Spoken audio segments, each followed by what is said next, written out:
Hey folks, I would like to begin the episode by reminding you that Duckstream is happening next weekend as you're listening to this. It's going to be happening December the 16th, 17th, and 18th, beginning at 9 p.m. Eastern on Friday, going all the way through to 9 p.m. Eastern on Sunday, streaming at twitch.tv/Duckfeed.tv in support of the Transactive Gender Project. Please watch and please give if you can.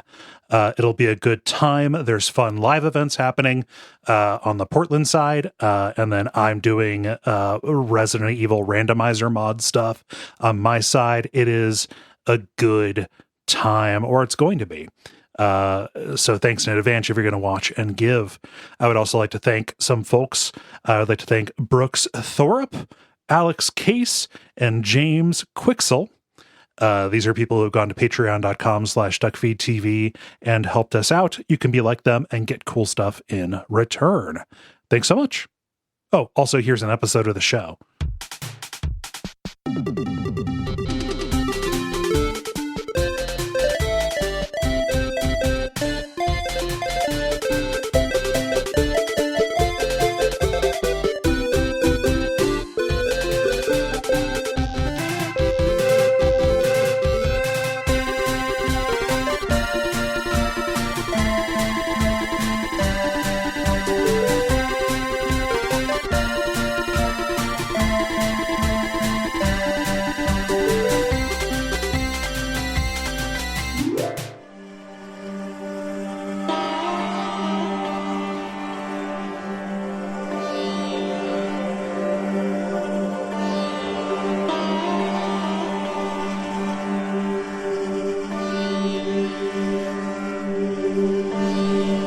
This is Gary Butterfield.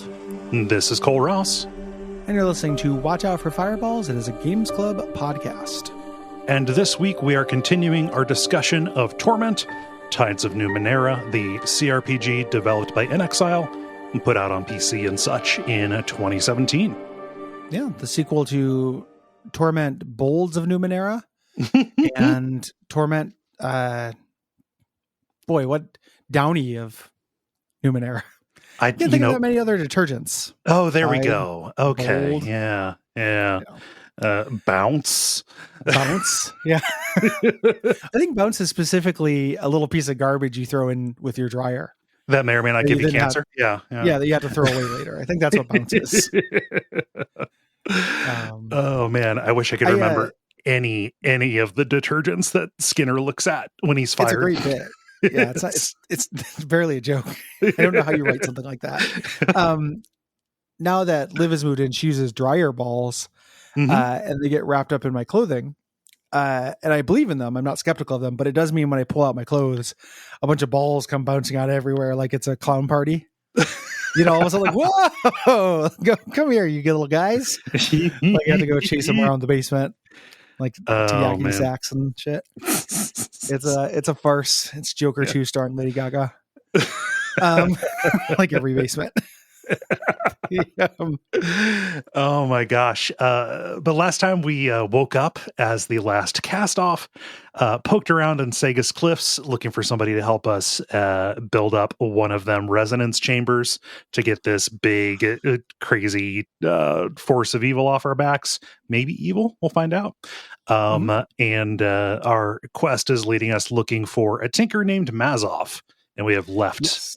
We have left Sega's Cliffs, headed to the Valley of Dead Heroes. Yep, and as mentioned last episode, this is a linear CRPG. We're not coming back. So we arrive in the Valley of Dead Heroes, and we get shaken down immediately. Yeah, 3 cloaked figures appear. They're led by someone named Kilnkar. The TikTok sensation that is killing pottery enthusiasts on YouTube left and right. He says, listen, you need to help us find these 2 memorialists who have fled, and I'm not letting you pass until you do. This was really confusing to me the first time. I wish that I had just been like, fuck you, die. In response to this, because I didn't really, it felt real weird that he's like, you have to help us or you can't pass. You have to help us locate 2 full-grown men in this 10 by 15 area that you are consigned to. Little zone. Yeah, like I get what they're doing with this. They're introducing the conflict of this area, this like mini hub that you're in, but like it's just it was real silly. Yeah. I just told them to fuck off, intimidated them into running away. These guys, these hooded figures, are from the Children of the Endless Gate. They're kind of the bad guys in this area, explicitly doing destructive things. We met one of them back in the underbelly when we were messing around with that cannibal cult as well. One of them was just even the cannibals cast this person out. And they're related to that murder. Yeah. And the other faction here are the memorialists, which are people who have decided to dedicate their lives to trying to maintain this burial valley that kind of happens to have no human remains in it. Yeah, it's names and epigraphs and stuff. Yes, that were there. This huge necroplex there. There are the two guys that they're looking for are hidden in a little board behind you. Yeah.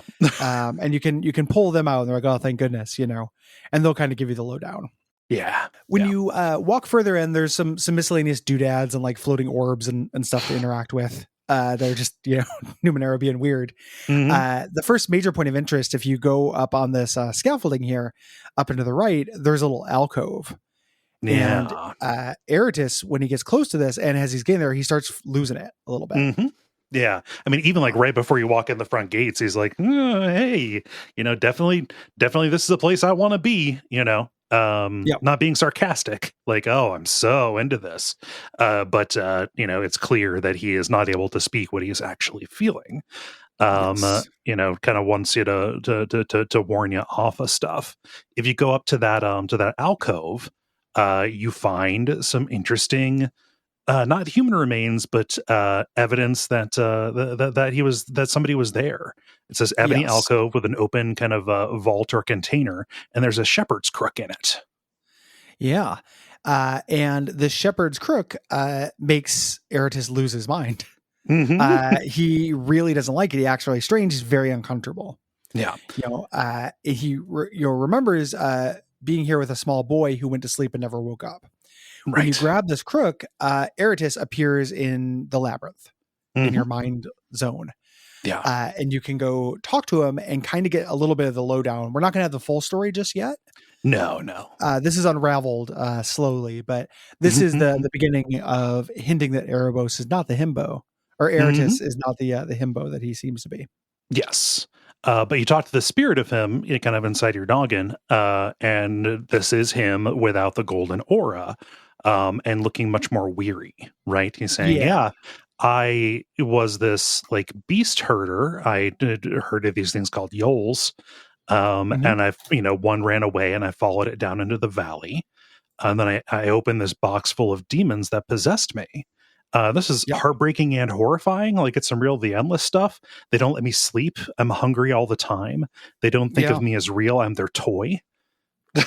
And we learned the name of them a little bit later, but very specifically, the really great touch. It's very The Endless. They're called the Audience. Yes. It is this meta thing about what a hero should be, like what's fun to watch, and we're going to try to find a way to help our boy. Unless you misclick like me and you say, supercharge my boy, burn this candle at both ends. Have him fall apart like that one guy in Highlander 2. Yeah, fuck them kids. I accidentally misclicked Eratus and decided to roll with it. It's okay. I will deal with my heartbreak. I earned it. The place where we're headed to is the entrance to the necropolis itself. You can either go there, or if you die at all, whenever I want to visit the labyrinth, I just get down on my hands and knees and slurp out a neon orange puddle. Yeah, you just drink the goo. Yeah, just some duck just goo. drink the goo, Billy. Yeah. So, but if you die, you wake up at the kind of entrance to this to this necropolis, kind of in the middle of this face-off. The cult leader here is named Motley, and he's standing here with a bunch of memorialists. The memorialists have sealed the entrance to the to the necropolis to keep them away. Has yes. So they can get access to where the Lord of the Endless Gate is, Inafir. Yes, they're like their leader, and they're hostages. They're tied up and everything. I took them out. The Endless Gate guys here.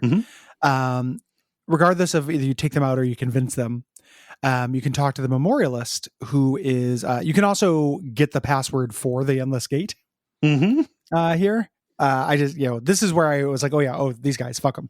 But regardless of how you do it, you're going to get the code to get in. Yeah.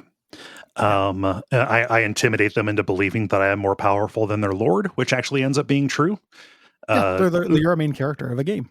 Yeah, I know, right? Yeah. And the memorialists live, and you can use the code that Makina gave you on this little panel here. What this necropolis is, most of all, it's a way to show you Kickstarter names. God, do I love looking at just effectively infinite names of gamers. Yeah. Can you imagine the riches? Like the big book of gamer names for free. It came with the software you already bought. It's a pretty clever diegetic way to include Kickstarter backers. If you got to do it, history is gonna look back so weirdly on this time. Where like everything, there's a lot of guys with goatees in games, and there's a lot of anachronistic text because of this. I mean, like some of the best games I've played do it. Like there's one of these in Hollow Knight. Yeah, they do it. Like it's not. I don't damn the game because you got to get the game made. Games are expensive. It's just sad that we're here, I guess. It's given us a lot to think about. And it bugs me that Kickstarter backers don't try to play along. Yes. Like in this one, so the way this works is this gigantic complex where you can teleport to different cells. I don't know exactly how many there are, but there are maybe 6 or 7 of them that are plot noteworthy. All the rest of them have 2 tiers of Kickstarter backers. Either they can put their name or they can put their name in a little epitaph. And like every once in a while, I'll find one where it's like, oh, this person's trying to be a character in the world. That's pretty fun. Yeah. And then it's like, oh shit, it's Dr. Chills who's like never frag on first. And like, what the hell does that mean? Like, damn it, Dr. Chills.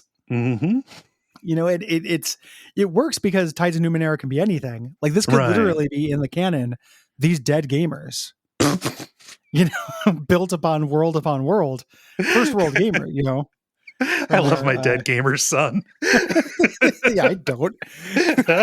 Shit. But like, I don't know. It's frustrating because there are things that get unlocked by hitting random. And there's a guy outside who wants you to read these epitaphs, and you get rewards once you've read a certain number of them. Oh yeah, I didn't fuck with that. He wanted me to do like 20 of them.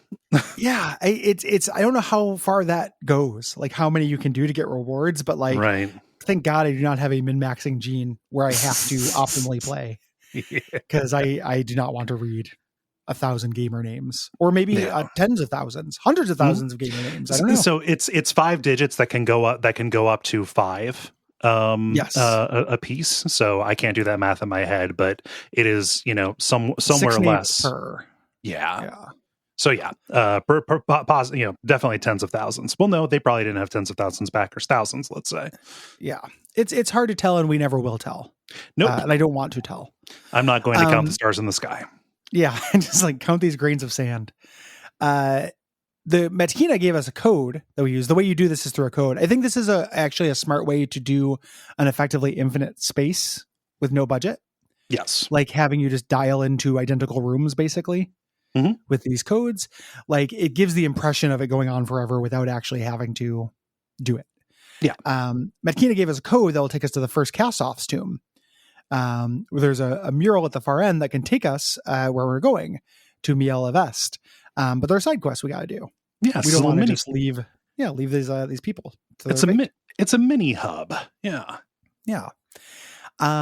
So when we get to the Necropolis, the first of these, if we enter in the cultist code, we can go to this vault. This feels like a major quest. We can go to where the Endless Gate is, Inafir's Gate. where he's calling to his cultist. They get absorbed in this gate, and we can follow them to a realm. It is a realm of shadow. These cultists have been promised eternal reward here, but this is kind of the whole vibe of this place is sus to me. No, it kind of feeds off of pain. So there are these walls that are actually the animate live flesh of the victims that were made that way. To just kind of suffer forever to power whatever engine is at the heart of this. And you can either go through a whole bunch of the cultists, or you can cut these open and just make the final encounter more difficult when you get there. Yeah, I fought the cultist because the people are like, "Oh, put us out of our misery," and then somebody else who's connected to the wall of flesh is like, "Don't do that. It's what it wants." Because that makes the makes the thing more powerful at the end. So I fought through. What's really cool when you fight is there's a little like dark spot that's on the turn order thing. When that comes up, a gigantic maw grows out of the wall and sucks everything towards it. Ooh. And anything that gets close to it takes a lot of damage, and it will absorb cultists. I worked really hard to keep my party members away from it, because I didn't know if that was just like Rin can't get eaten. I don't know if they would just be gone or not. Right. It didn't happen.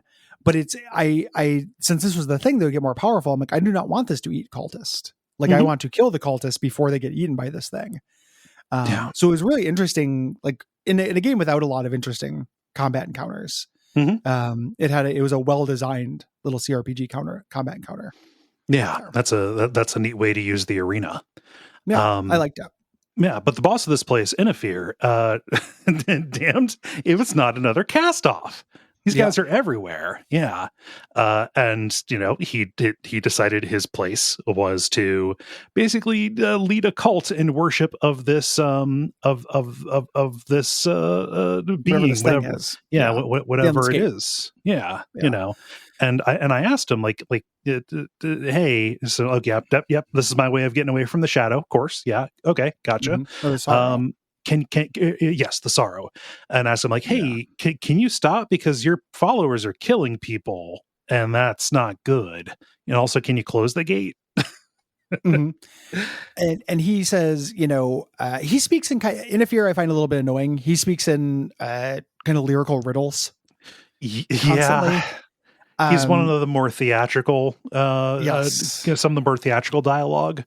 Just it talks about like the boundless and barren, stuff like that. Just lots of repeat adjectives that happen to have consonants to them. A lot of alliteration. Yeah, like this silly little fuck.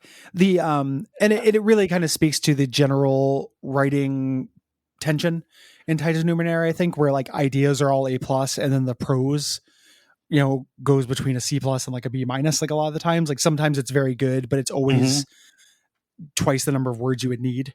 Yeah. Like it's always very purple. He exemplifies that. He has you interpret a dream that he has. And I don't know if you can do this right or wrong. This might just work regardless of what you say, because it has it's not a riddle. It's not asking you for, it doesn't feel like there's a right answer. It's interpreting a dream. It gives you an array of plausible interpretations. I don't think it matters which one you choose. When you do, you get to the end, you convince him like, hey, this gate is tearing you apart. You have to close it, and he will go into your brain as a reflection. He'll go live in the labyrinth there, and you can talk to him, and you can get a permanent upgrade. His intimidation skill that he has, which is like a +2 or +1 to 2 stats and a -1 to another one. Good on the balance. Yeah, good on that. Yeah, it's he's not pleased to be trapped in your mind. He was king of a realm. Now he's a peon. He's a pawn of a realm. And it's we all got to be in a realm, but it's just whether you're the big fish in the realm or the little fish in the realm. Yeah, you're in this realm with me. I'm not in this realm with you. Yeah, and this realm does seem very boring. There's nowhere to sit. Like I would fucking hate the labyrinth. Like there's not even those little pads they give grocery checkers to stand on. Yeah. Like, can you imagine the foot pain? Oh, the varicose veins at the very least. Yeah. Yeah. Ugh. Bad realm. Bad mind realm. There's a weirdo who's on this little platform, this guy named Phoenix, who you can talk to outside of the memorial. He seems to only kind of half exist. And he's standing on top of this gigantic beast skull. You talk to him, and again, you're kind of dealing with some real theatrical stuff. Mm-hmm. You're answering these kind of Talmudic questions about existence. Yeah. And you find out he does not know why he's there. He gives you this note with some strange numbers on it, which you then know correspond to a vault in Necropolis. You head there. This monument that you find is not shaped like his head. This is a repeating element, weirdly enough. Yeah, it looks like it's going to be important, but if you just do some random ones, because I couldn't remember if anything happened, you'll run into this asset reused. Okay. Yeah. I just, I mean, it was in his tomb, so I was like, oh, probably It'd him. make tons of sense. Yeah. It's what one of the things they have instead of tombstones in this world is this weird face, this weird stone head thing. Ostentatious, yeah. Mm-hmm. His memorial, the epitaph, talks about, he figured out how to alter time and space, but death still came for him. And this marker that he built here, kind of knows that there are these fragments of him out there that might be hanging around. It calls to them. So him, half existing in this world, was brought here basically to, inhabitant of Carcosa, look at this stone and realize, oh shit, I'm dead. Bye. Yep. And he pieces out. There's a quest called The Severed Child, which this is. So I wonder if I looked at all the designers of this, how in CRPGs, like a lot of times different people are responsible for designing different hubs. Yeah.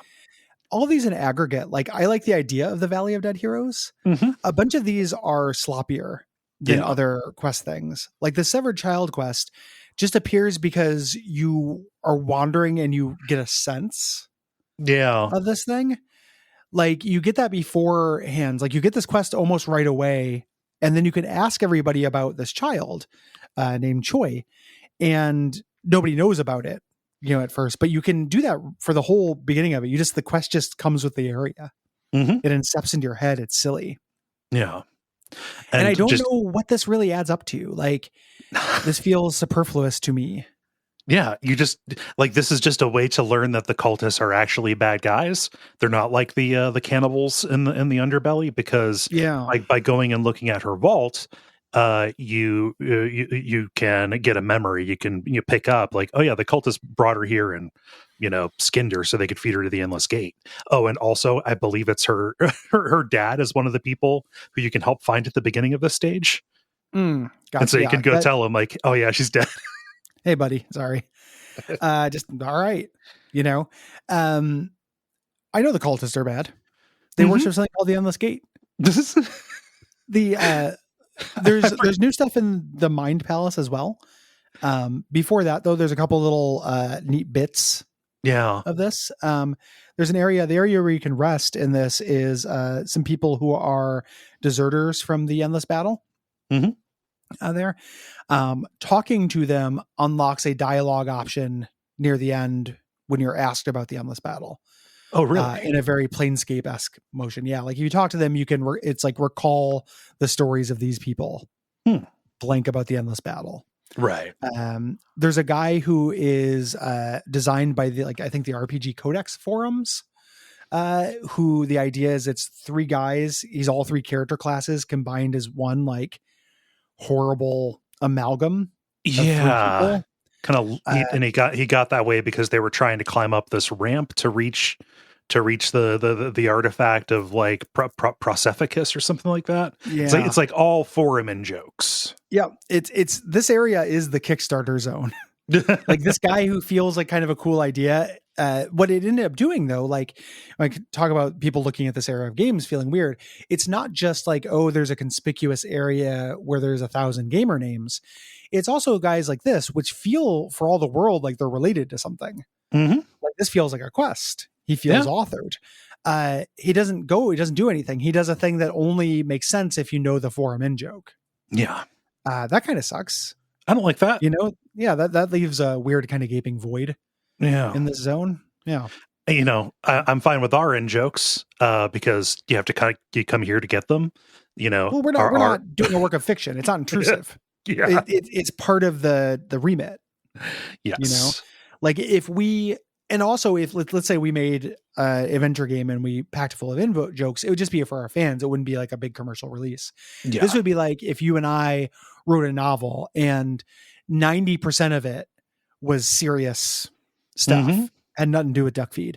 But then at one point they go to like New Slackton and all the people are there, like all the people from Slack. And it would just feel really fucking weird. Yeah, you know? it'd be incongruous. Yeah. For all the world, I thought this was a quest. I didn't make a note of it because I was waiting for it to turn into a quest. Yeah, it doesn't. But no, I walked up that ramp. I got the mask. They're talking about how they're 3, but they want to be 4. They're looking for a bard. There is no bard to bring them. Yeah. You know, RPG Codex joke, I guess. Yeah. You know, and like they paid a lot of money. I'm glad they got the game made. But yeah, it's a really great like example of what happens when commercial concerns and artistic concerns clash. Mm-hmm. You know, in the reality of modern video game making. Yeah. Yeah. It's probably one of the less corrosive ways that can happen, honestly. Yeah, it's not a big deal. It's just you know, undeniably subtractive. While just it's not very subtractive, but like I don't know the sicko who's just like yes, I love it when there's, you know, references to forums I'm not part of. I'm happy for those people, but you know, it's like it's one of those. I don't care, but it's not good behavior. Yeah, it's not good behavior. Yeah. You can. There's also a couple little like things that pop up because we're about to leave this area. It's quick. So I'm doing the other thing. You can the girl who is being stalked by the guy who resurrected her is here as well. Yeah.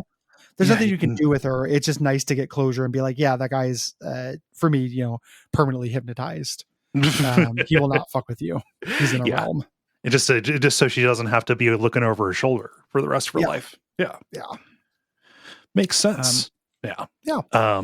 There's also something you can do with Allegorn. There's like a chamber of some kind up on the beast head. I think it has something to do with like analyzing his tattoos or something like that. But neither of us did Allegorn. I wasn't fucking with Allegorn. Yeah.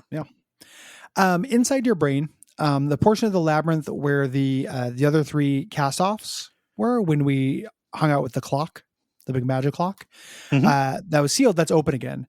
So you go in there and there's a sorrow fragment in there, which we can fight here. Once we do this, the cast-off reflections can leave your mental landscape and head towards one of their own. So good thing to do. Yes. This leads, he's like, oh, there are more of them out there as well. So we go and try to find other sorrow fragments that are hanging out in our brain. We saw these guys escape in that first cutscene and kind of like scuttle off. Yeah. They went in to make their little nests and whatnot. Yeah. So fighting one of them is really tough. And then if you do this follow-up quest, Infestation, you go to this new Fathom, which has all this kind of like lab equipment. It's kind of laid out like a competitive StarCraft map. It does look like that. Yeah.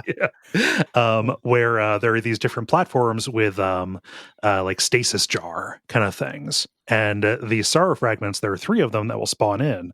And they spawn in quickly enough that you might end up dealing with all 3 of them at once. Very difficult, but you can use these stasis things to turn on one mode to attract them and then activate the pods so it'll surge and then crystallize the sorrow fragments. So you don't actually have to beat them toe to toe. Yeah, permanently. They'll just hang out, you know, encased in amber inside your brain. You know, so we can go through once we have that portal of the first Castoff's tomb in Necropolis. We can go through to get to the sanctuary of Miel Avest, which again is another kind of mini hub. This game is structured very strangely. We got 2 little mini hubs and this event, and then another major hub, and then that's basically it. Yeah. And right away, we start running into characters whose names we have heard before. We run into Podge, the woman that we saw in Matkino's Mirrorcaster when we kind of witnessed the sacking of that village, right? Yes. Yeah. She is not happy to see us because specifically we opened the seal. They had sealed the sanctuary behind them to keep the sorrow out, and we went and opened it. Yeah. She's heading off to the endless battle. We can ask her some questions. She is on the side of the first Castoff. The endless battle, to remind everybody, it's people who are loyal to the changing god and people who are loyal to the first Castoff. Yeah. We don't know what their split was yet. Yeah. We're going to be finding that out. That's kind of one of the bigger reveals.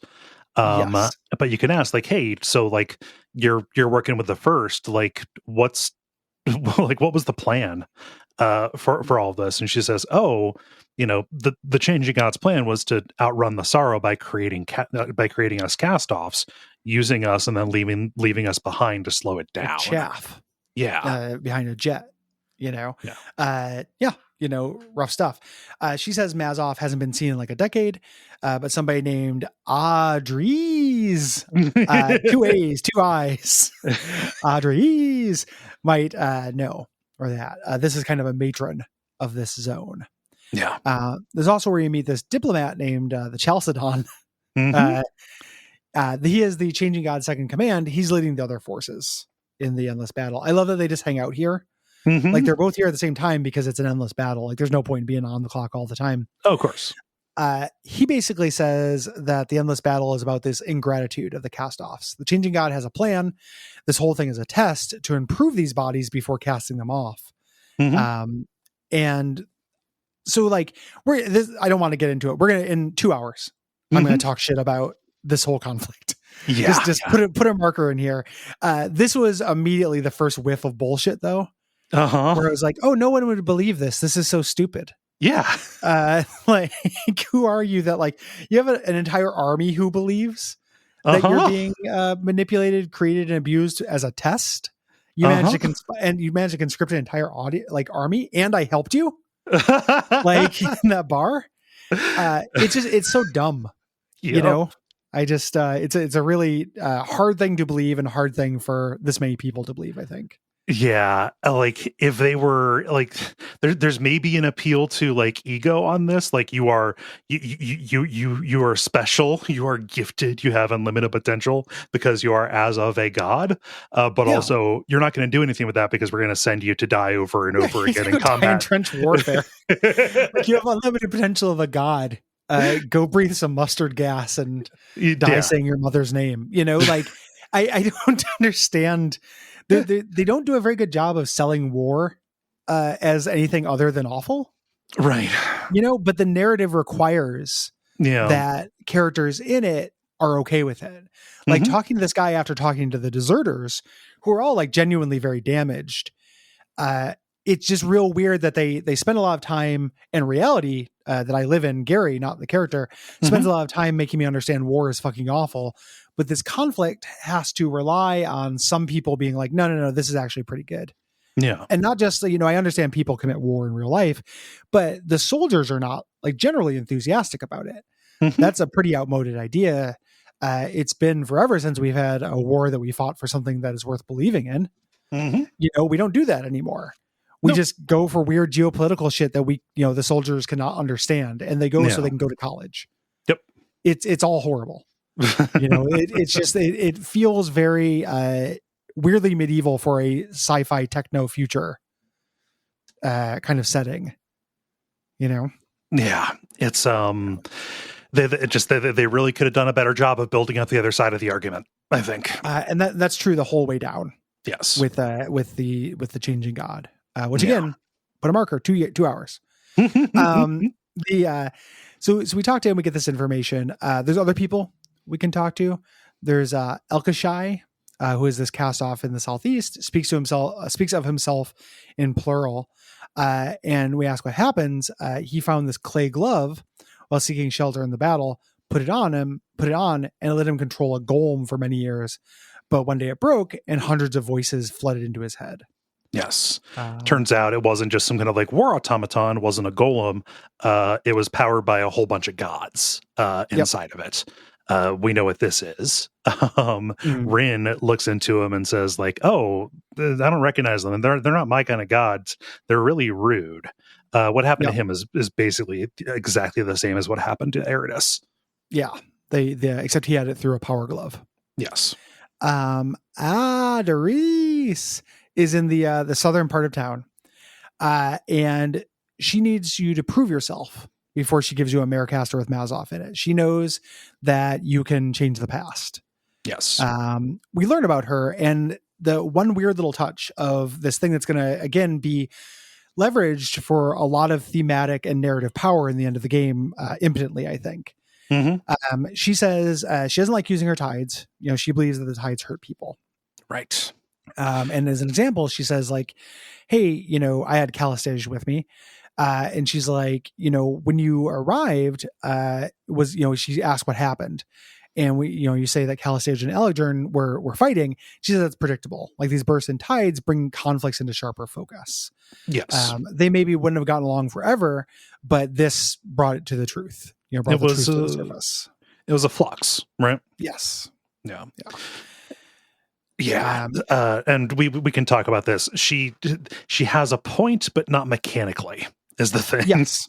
She has a point, not mechanically, and we also don't see it. Right. She has a point that is told to us later. It's like she tells us a thing is true. We then spend another big stretch of the game where it's not true. And then a character at the end says, no, it was actually true. Yeah. You know, it's pretty unsatisfying, I think. Yeah. Personally. And throughout the game, you know, if you get prompts, right? A solution to a problem could be surge tides. Roll tide. Let's see if this happens. Let's see how this works. And that will often solve the problem with the kind of knock-on effect of giving you a larger than usual spike to one of the different colors of tides within you. That is the only negative side to it.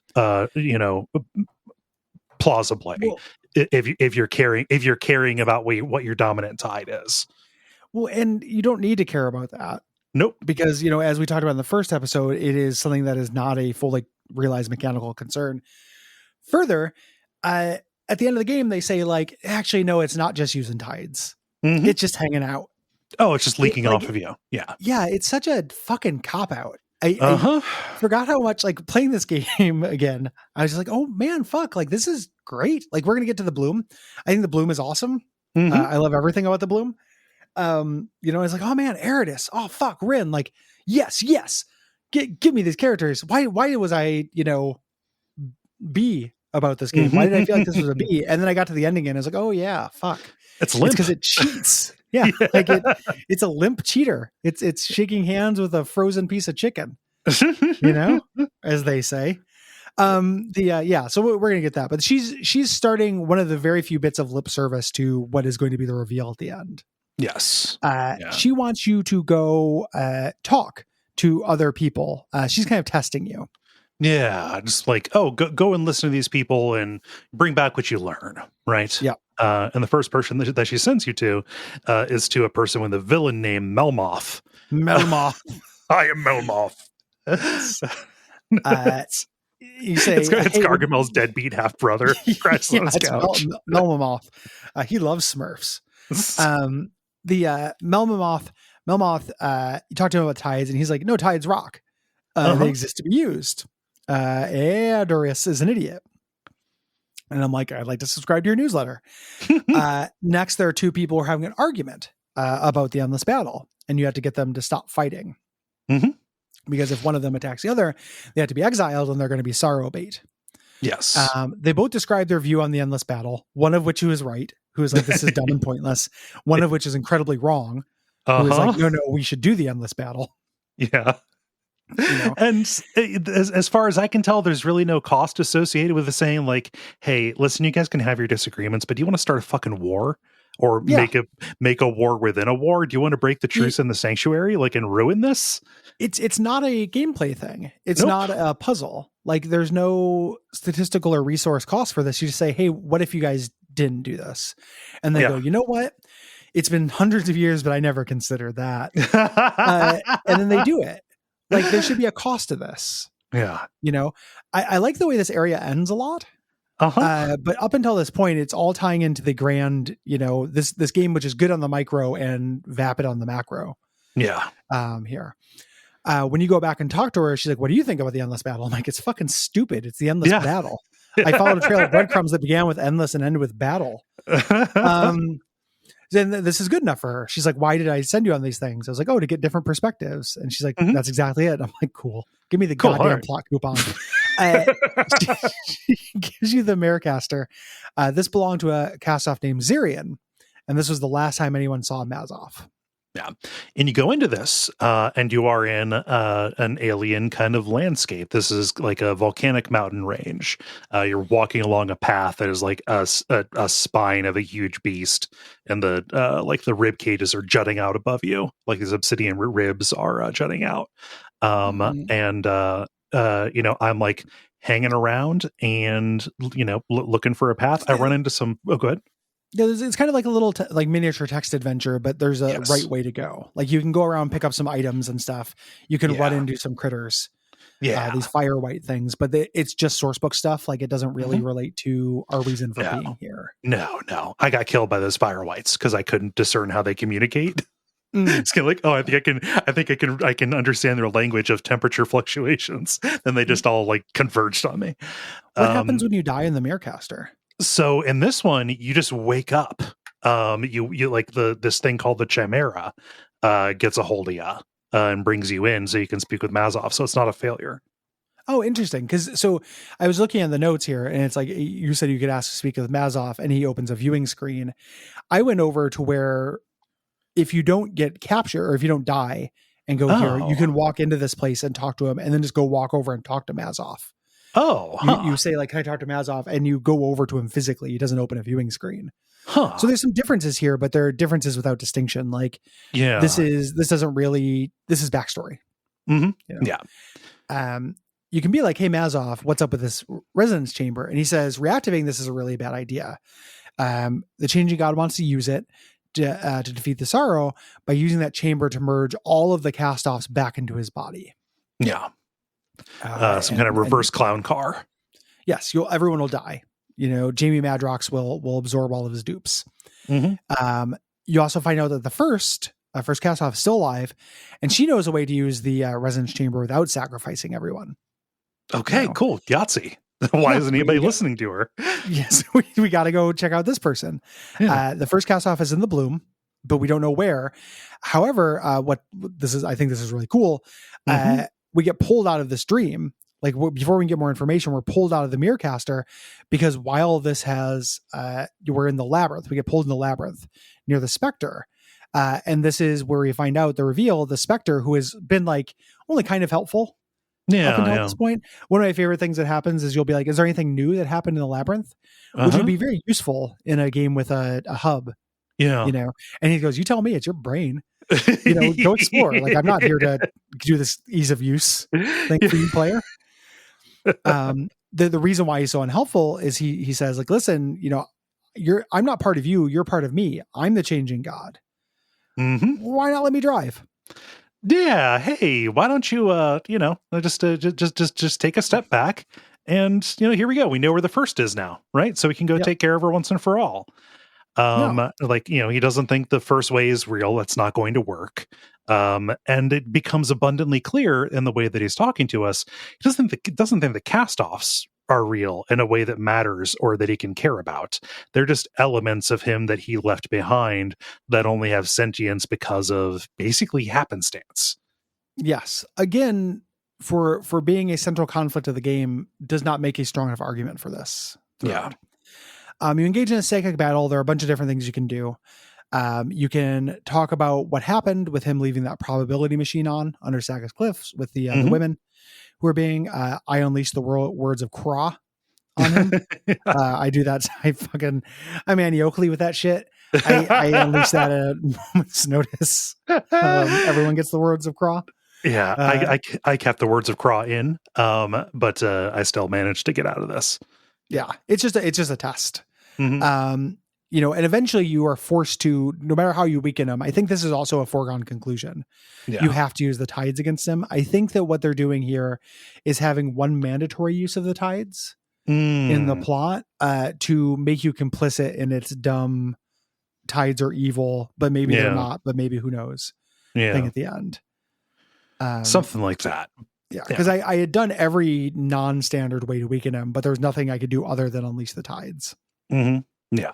And that just gets him to say, all right, battle's done. Yep. Why don't you figure out how to do this? Which is really dumb when you think about what his actual plan is. He needs your body, and he's leaving you to go deal with this threat that he knows is coming. Yeah. It's silly. Yeah. Again, the main plot, Tides of Numenera, dumb. Short stories, great. Yes.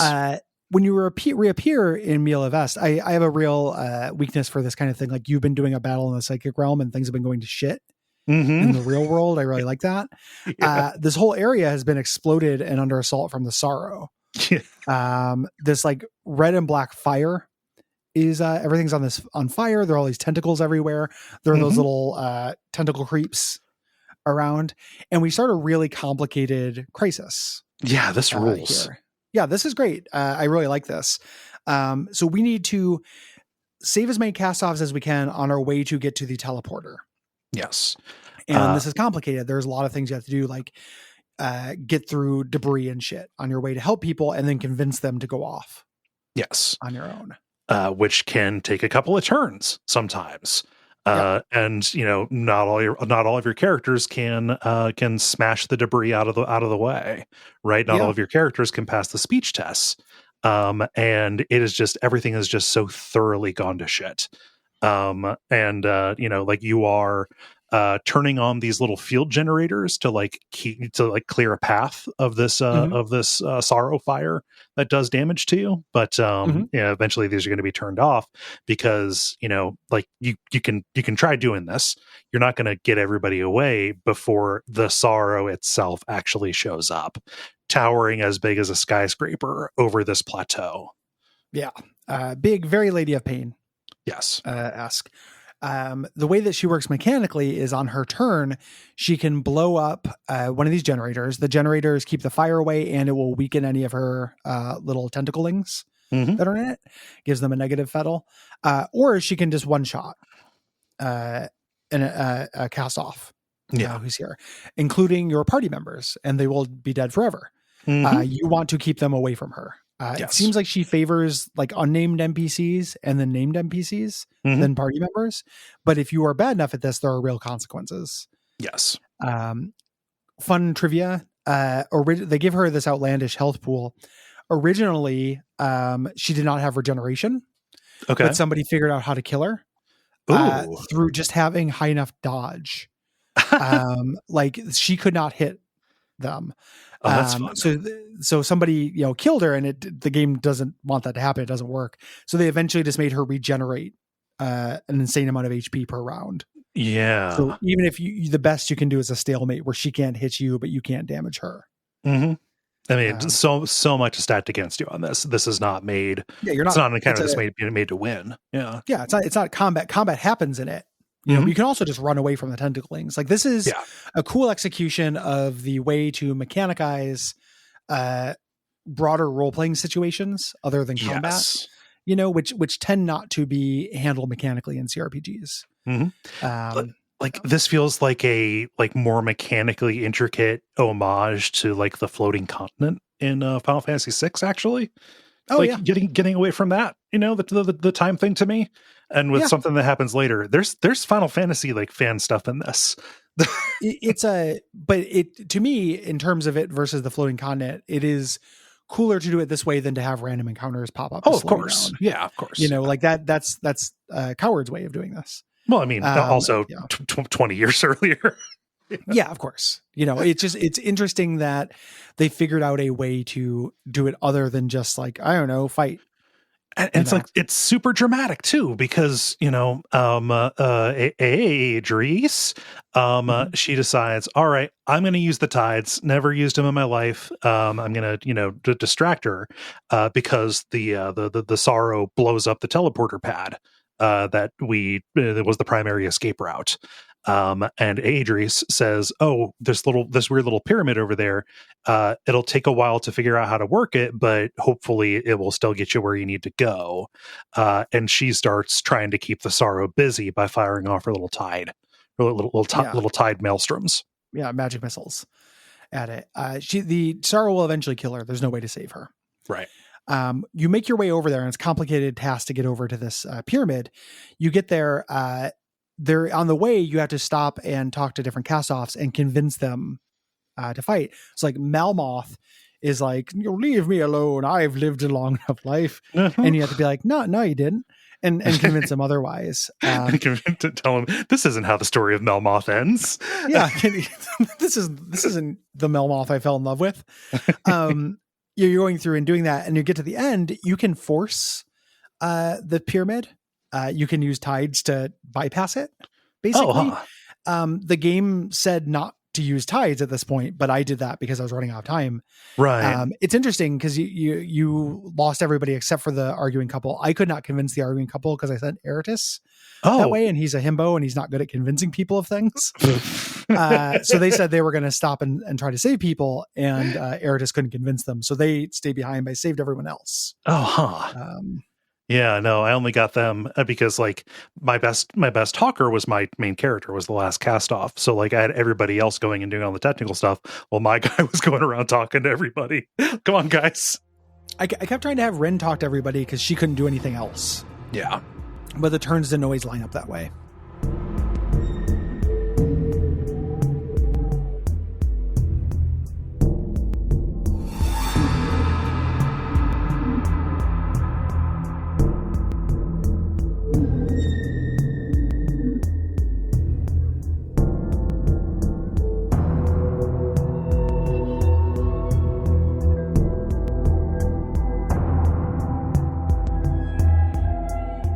When you use the thing, everybody gets teleported away, all yourself. In this gigantic, you got it in the notes as a Zerg chamber, and it's very Zerg. Mm-hmm. In this big flesh cave, like you are inside a large intestine next to a gigantic sphinxter. The sphinxter. Hey, riddle me this. Hey. It's Uncle Sphinxter. Yeah. Who's got two hands and neither of them have a beer in it. Yeah, got your nose, got my nose. That's me, the Sphinxter. We're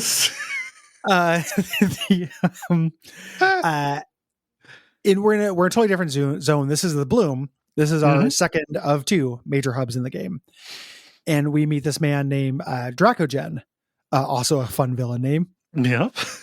Who explains what's going on. Yeah. So the Bloom is a city that happens to be built inside of. We never see the outside of it. I have no idea. That's part of my favorite parts of this. Like, I love it. Yeah. We find out where it's geographically located. Yeah. It exists in the world. It is to the southeast of Sagas Cliffs. Mm-hmm. Like you look down on this from Sagas Cliffs, or you can. Yeah. But you only ever see it from the inside. It is this gigantic, unknowable monstrosity that has maws, that has these mouths and tunnels that end up reaching out either to other worlds or so far away in the ninth world that it might as well be a different planet.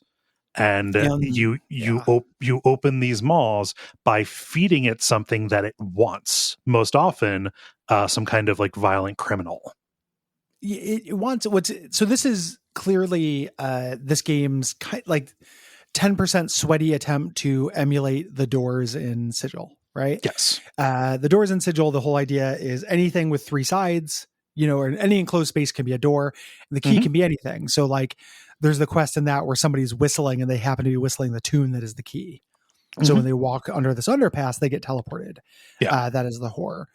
This is the only time, I think, in Tides of Numenera where they directly lift a Planescape Torment idea and improve upon it.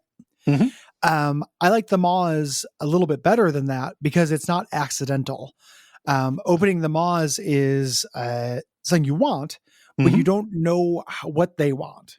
Right. And you can go to them and walk up to them and it can open like it wants you, but you have no idea of knowing what part of you it wants. And it takes something. Like it will eat you, you'll be spit out, but you don't know if you will lose something physical or something like metaphysical. Yes. And that is a plus 100% idea, I think. Like, we got to get out of here, and I might go through this and I might lose my heart and die. Yep. Sometimes people die. from the maw, I might lose something like that's not fatal but important and tangible, like my arm, and it will cauterize it. Like, you won't die from this, you just don't get an arm anymore. Yeah, it's all on your arm. But then, like, later we run into people who, like, they lose their sense of fear. That's the coolest one. Like, that is the guy, just like, oh, he's the guy at the bar, got struck by lightning 66 times in the head. Right. Exactly. Like, he lost a couple of legs and an arm. Like, oh, it took my sense of fear, but based on what I do, that's actually not a bad thing. It took his sense of taste and smell. And he's like, no, that's great. I'll just eat vegetables and stuff. And then he rolled the dice the third time and took both his legs. And he's like, well, fuck. Like, it's such a good idea. And so rich adventure hook. Wise. Like, think about like, you could use this as a starting point to do Hearts of Stone. Yeah. Like, a guy loses this elemental part of him, through this. It just feels very rich.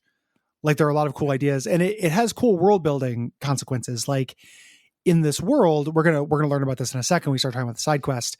The people who are criminals who become slaves in this, they serve for a year and then they go through a maw, or they're bought to be put through a maw. Yeah. Like, I would like to open this maw because I'd like to see where it goes. I need a volunteer. Once they go through it, they're considered a new person and they're free. So they have to roll the dice on what this thing wants from them. Right. So it's a really good, like, unknowable Lovecraftian alien intelligence. Yeah. It's like, okay, you can either be executed or you can take what's in the mystery box. Yes. And the mystery box can be not just, things, but also parts of you, memories, stuff like that. It's really neat. Yeah. Love the bloom. It's really, really good. And that's just the thing physically. There is this whole society that is cropped up inside of it that is basically like a house of cards made entirely out of protection rackets. Yes, it is also the crime zone. Yeah. I mean, like, and it makes a little bit of sense given how much money would go through here and also how unpleasant it is to be inside this. Yes. Imagine the smell, Gary. Imagine the smell. You literally get pooped out into it. Yeah. From, like, an anus. Like, it's, and that is the win condition for this, is to go into a butthole. And not just your dick or your tongue. Like, I'm talking about your whole body. Yeah. You're not fingering a prostate. You are walking your nose, mouth, and taste buds and eyeballs into a butthole. It's like the climax of the David Duchovny movie Evolution. It's exactly like the climax of the David Duchovny movie Evolution. Yes. Yeah. You get unbirthed through many anuses through the course of this. But like, because the ninth world is all about gathering and finding this Numenera and figuring out ways to exploit it, what's the best way to get cool new stuff is basically to use this fast travel, like, just prospect out through one of these malls, see where it gets you, and maybe you're going to get a good haul. Right. Yeah. So there are huge interests in keeping the malls happy and keeping this place open and trying to find a way to keep control of it. But you can't communicate with it. Right. Everyone is guessing. It's really cool. Yeah. This world is largely run by the Memovira, who we've seen before. That's an organized crime thing. But there's a specific purpose or person who is the Memovira. This is a very powerful woman. Right. She rose to power because the bloom seemed to favor her. And the word on the street is that's dwindling. The malls are closing. The bloom is getting more unstable. She is no longer in favor. So if anyone would know where the first Castoff is, it's her. Yeah. She runs the joint. Yeah. Yep. Dracogen. Yeah. He can arrange a meeting for us, but of course everything has a price, right? Yep. We need to recover an artifact for him. It was swept up to this crystalline ascension of Kexlianish. Yes. Oh, you mean the magmatic amulet? Yeah, the magmatic From the amulet. Ascension of Kexlianish? The crystalline ascension of Kexlianish. Yeah. Nouns. That is some of the least embarrassing nouns we've seen. Yeah, so. No, I know. It's just it's pretty relentless. At a certain point, you become noun numb. Yeah. So really great side quest in here. This is another, like, good zone. The place placeholder zones. This also is doing like really good work. I think even better than Sagas Cliffs of having the side quests that you do basically advance the main quest for you. By talking about these side quests that we're going to talk about, we're going to find like 5 different ways to get where we need to go. Yeah. Really A+ design zone. So there's a slave auction happening right here. It's one of the first things you're likely to see. You talk to the auctioneer, and Rin begs you to buy them all and free them all. Rin is anti-slave. Yes. When you talk to him, this is where again, you don't have to hand it to him. I'm against slavery in real life. I just think it's interesting when fiction does something weird with it. This person says these are violent criminals who volunteered to be bought because most slaves get sent through the bloom and then they have a chance at life. They're very violent criminals. The bloom tends to favor murderers and such. There's one of them, this guy named Cody, who is just a thief. And since he's having a hard time moving this slave because people don't think the Maw will want him. Right. So he's willing to do a little deal on the side to get sell you Cody, but he won't sell you anymore. Right. So you pay for him. You can bargain him down if you want to. But Cody's like, oh, okay, well, cool. Where now? Like, oh, you're free. All I know how to do is steal. Right. So I guess I'll go do that again. Yeah. So you volunteer to get him a job. There are a lot of cool things you can do with Cody if you don't. Like that is obviously the good thing, and it's what I did. But you can't use him as a key. We found the first way to get where we're going. Yes. In this, because you can feed him into a Maw. Yeah. And stuff. Didn't want to do that. He says he's good with his hands. So in looking around, one of the first people I talked to, one of the vendors, is this father-son business that primarily processes and makes products out of the bloom flesh. You know, and they say like, oh yeah, leather, jerky. If we can cure this thing, we can sell it to you. Yeah. So you get him a job there, and he builds you a cool item. For that you get a good benefit from it. I notice. So on this thing, did you do the price of beauty quest? No, I did not. Oh man, that's really cool. Do you mind if I tell you about it? Please. Yeah. So there's a guy down by the slave auction who the slaver won't sell to, and he basically he's standing outside the convenience store waiting for someone to buy him beer, except the beer is a person. Okay. He's this, I can't remember the name of them because I didn't take notes, but he's this race of decanted is what it is. He's like from a city of glass or something like that. Yes. The decanted from the city of glass, which are basically brains in jars, but a really gross twist on it. What they do is, they're like, we want a slave. We want to treat them very well. Buy us a slave. You can go do that and you can buy Cody for him. This is a way you can give Cody. He's had his eye on Cody. You can also give your companions to him, and they really want a beautiful slave. There's a couple different ways you can do this as well. When you talk to the merchant who you give Cody to, who has a really cool story, like that guy has been everywhere. We'll talk about him in a second. He's not a quest. He's just great. He will tell you about finding this unearthly beauty and tell you where she's at. You can tell this guy where he's at, and he'll leave and stuff as well. Okay. The trick is, though, you go back and talk to the slaver and be like, hey, man, why won't you sell to that guy? And be like, oh, the decanted, they're fucking disgusting. And you're like, why do you say that?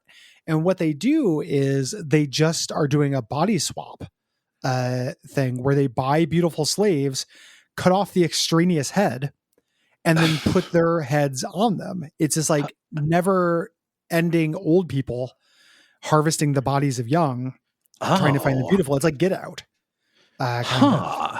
They keep wanting to put their brains in there. And you can talk to them and you can be like, you use their bodies and you slice off their head. You said they treat them well. And you're like, we do treat them well. Like there's no pain. We give them like the best day of their life before they do it.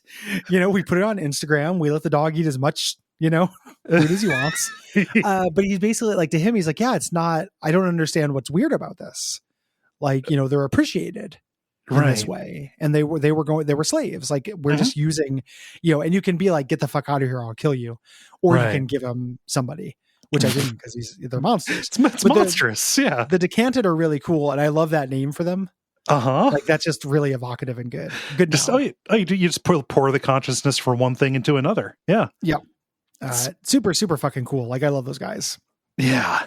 So I didn't catch the detail about that, about the Bloomflesh guy. What's his deal? Oh man. Well, so he's there and his assistant, so he's there. He's the older one and there's a younger one, and you notice they look the same, and you can ask him about it. It's the same person. A guy lives, he falls into a bloom thing, has 1,000 really interesting experiences, one of which sends him back into time where his young person is there. So they're both on the same loop. The young person knows that at some point he is going to fall into this pit and have all these experiences, but the older version of him will not tell him about that because he doesn't want him to avoid it or change his behavior in any way. Oh, because it'll influence his past. Like it's two people from a different loops of time, one of which who has been through this phantasmagorical psychedelic journey, and one hasn't. But they're the same person. Yeah. Like it kind of treats him like family because it's the younger version of him.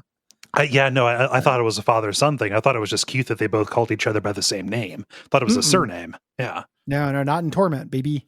Not in Ties of Numenera. It's weird time travel shit. And there's and I love there's no quest to it. It's just a cool detail about these two guys who look the same. That's real cool. This isn't a quest, but it is an NPC that you can talk to over on the other side of the courtyard. There's this merchant who is wearing this real thick scarf. And you can really fixate on this thing. Like, hey, it's kind of a crazy scarf you're wearing. Why are you wearing that? Get a load of this scarf. Yeah. This girl really loves her scarf. And I thought it was going to be, just like, oh, my head falls off if I take it off. No, it's my wedding day. Yeah. It's more interesting than that. You can trick her either with deception or you can just pull it down with quick fingers. Yank it off. Yeah. Cosplay is not consent, you asshole. But it reveals she's got this huge bite on her, this open wound on her neck. And she tells us this beast that is next to her, kind of this big kind of elephant anteater looking kind of thing, the Anine, it feeds on her. And she, was like, okay, well, why don't you kill it? And you learn that the bloom can sometimes like forge these connections and compel people to like stick together. So the bloom is like, she's like, I want to, but I can't. Like it is going to feed on me. And you can convince her to fight the bloom's influence off and, stop feeding this Anine her blood. And she gives you a discount. Yeah. And the Anine chills out. Yeah. That's all. They're our merchant here. We talked to the guard at the Memavira's gate, who had some missing patrols and asked us to go find them. The first is in this zone called Little Nihilish, which is the domain where mutants live. There are mutants.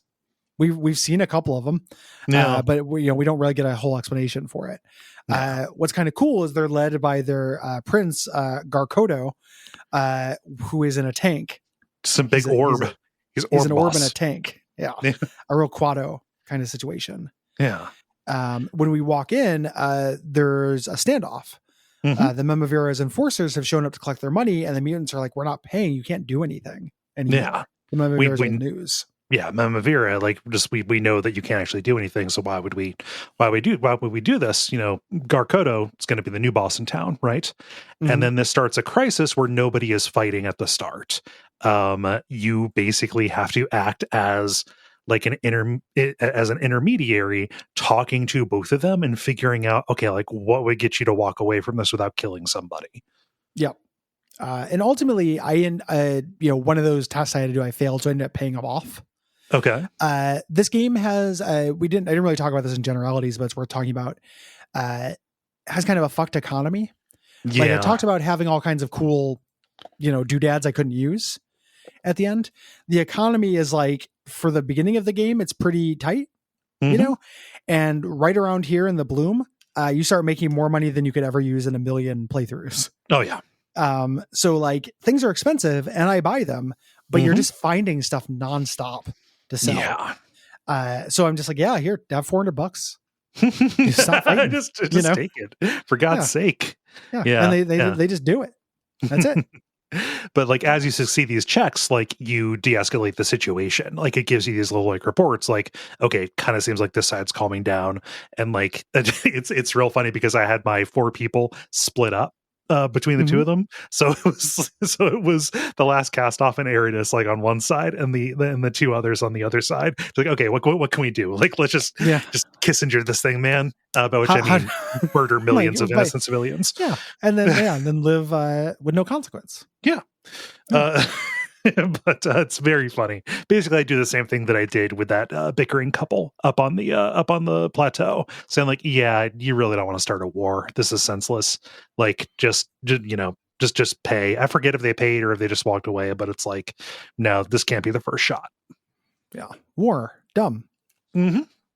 The second patrol was taken by these Murdens in the old slave block area.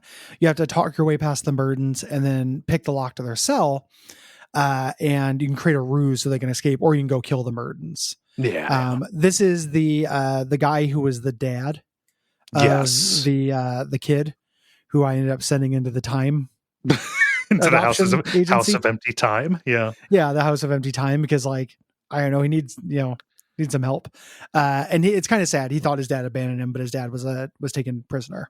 Mm-hmm. It's pretty depressing. Yeah, I let him out. I didn't send the kids to the House of Empty Time, so he just went back up and reunited. Fell down a cliff.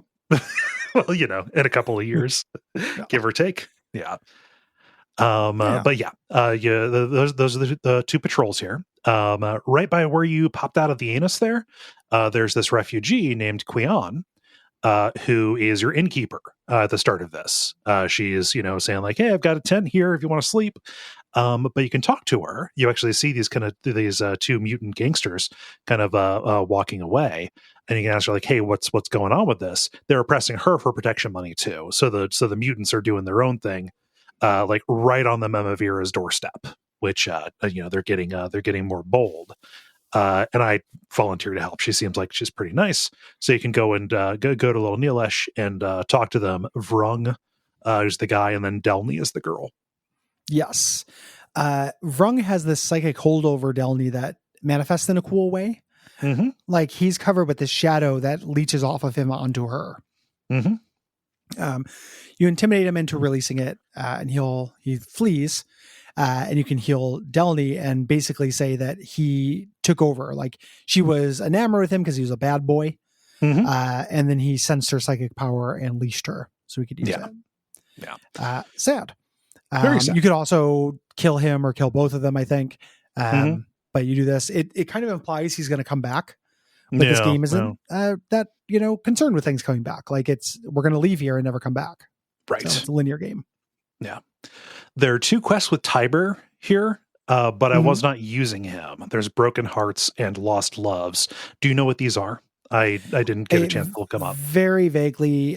Tiber has a relationship with Dracogen, where Tiber's lover, Tiber abandoned him, and they had a set of rings where they could feel what the other one felt, and Dracogen did some twisted shit to let Tiber think he was dead, so he would always feel it. I didn't do it either. I just read about it like 3 weeks ago. Gotcha. So I can barely remember. Sorry, Tiber stands. Just didn't seem that interesting to me. No. Well, and we can only use. I mean, doesn't matter how interesting it is. It's not. When we did Masks of the Betrayer, like we did a mod so you could use all the characters because. But there was 5 of them. Here, like somebody's got to set out. Yeah. Like there's just, we can't do all of them. So, and I wasn't about to not have you do Rin or Eris. I know, right? Yeah. Like it's necessary. The next kind of area in this hub is this place called the Vast Interior. This, again, another big body cavity. You can go up and there's this big angry cyst that's fixing to pop. And you can touch it and relive like this series of painful memories. What's cool about this is you get a bunch of different options. And to progress this, you need to like relive the most painful ones. Like you're picking at these, sores in order to make this thing burst. And one of these little interdimensional gremlins here, these abacoses, kind of like just bursts from this thing and then falls.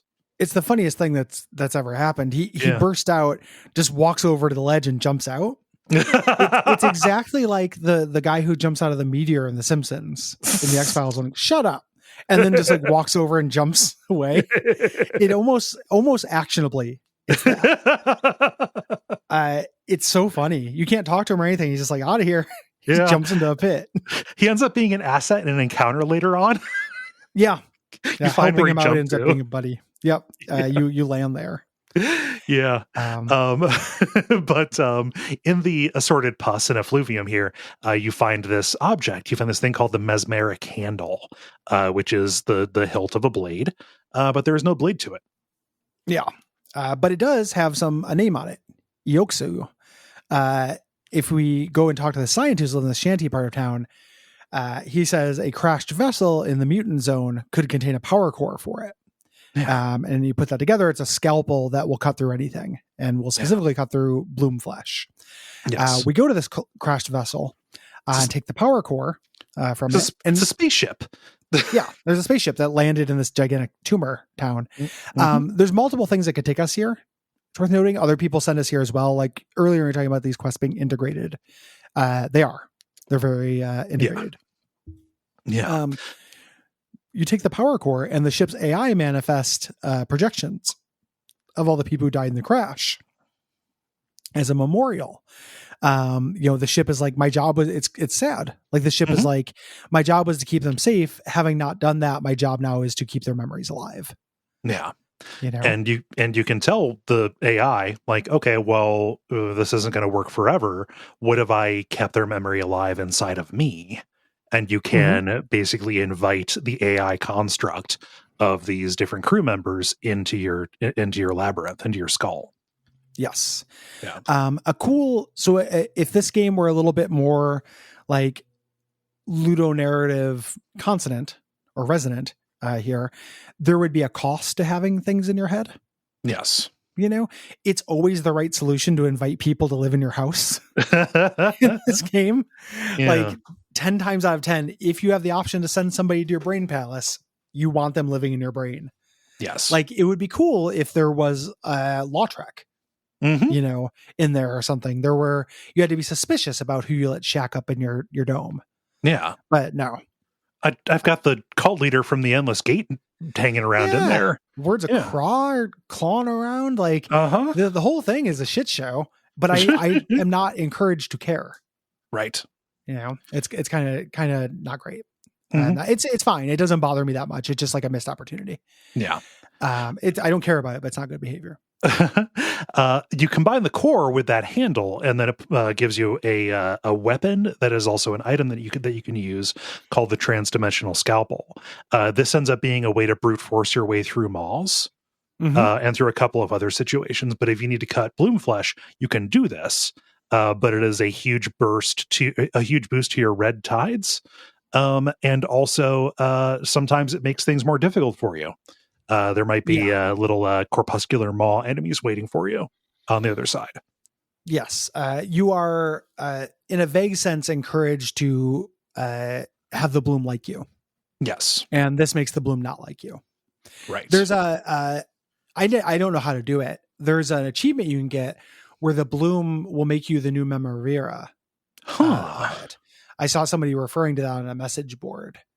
Weird. But I did not know how to do it. I thought it would happen for me because I didn't, I didn't piss off the bloom. I didn't think. Yeah. Who knows?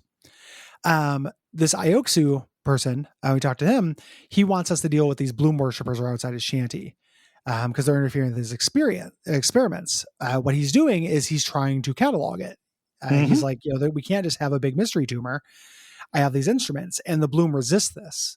Yeah. The bloom, not only is it this mysterious entity, it actively kills things that try to know it. Yes. Like if you start making notes about it, that gets its dander up and you might fall into a pit and die. He's got this little generator that he uses to keep the bloom away from him. And you can see it too. Like his shanty has all this inflamed, mucous membrane around it. Like it doesn't look like the flesh that this is embedded in is happy. Yes. So there's a couple different things you can do. You can talk, the leader of these cultists outside, Inkpot, wants this guy to go away. He's scared to leave his home. So you can do different things here. You can go in there and you can turn off the machine yourself. Mm-hmm. You can convince him that this will not last forever, that he's doing the wrong thing. You can go out and convince Inkpot that the bloom, if the bloom is tolerated this long, it's fine, or that you are more powerful than the bloom, or the bloom's off to you. It's not, I am more, like, maybe there's an option for I am more powerful, but he says, oh, the bloom told me to get this guy out of here to stop this. And you can say, well, the bloom told me that you need to not do this. Dad said no. It's very funny. Yeah. Regardless, what you can stop it. You don't want to kill Ioxu because he's a really great merchant. Mm-hmm. What's really great though is if you do convince him to turn off the machine or you turn it off, the bloom tentacles just come and devour him in one piece. Immediately they burst through his floor and just take him out. Oh man. A cool thing about Inkpot, he's called that because he is wearing this this garment that is entirely made of or completely covered with basically notes that are the scripture of the bloom. He's the leader of this cult, and so he's constantly writing down the edicts of the bloom onto pieces of paper and then attaching them to himself and then just like pulling them off and giving to people. And just like the bloom itself, the scripture of the bloom is forever in flux. He's like, oh yeah, just whatever the bloom says and whatever I want becomes the scripture of this thing. He just gives you like a wadded up piece of it. He's like, here you go, take this as a souvenir, buddy. You figure it out. Yeah. Pretty fun. There's a woman in this strange armor named Arishi who's here to ask for help. She came there, or they came there from this something called an anchorage to buy supplies, but the maw closed behind them. So she needs a way to find home. This is these people who are sailors. It's like a different word for sailor in a different language. Yeah. You have to find the maw from the little mutant town that goes to their anchorage. And they give you this cipher in return. So you've opened up the path. There's going to be other things we're going to do inside this ship. Yes. It is a spaceship. Yep. So just a completely different biome than we have seen. It's just the mall's portal takes you right to this thing. Yeah, there'll be more on that a little bit later. Like this is just a way to get you, one of the ways that I can get you looking for this thing. Yes. Yeah. Love this quest. What the winds took. Yeah. Just as a little short story. So in the old slave block, in one of the cells, you can meet this woman named Scora, who is called Scora the Faceless. You're never going to guess why. Numenera, she has two faces. Her face was peeled off. Yeah, her face was basically wiped clear by the Iron Wind.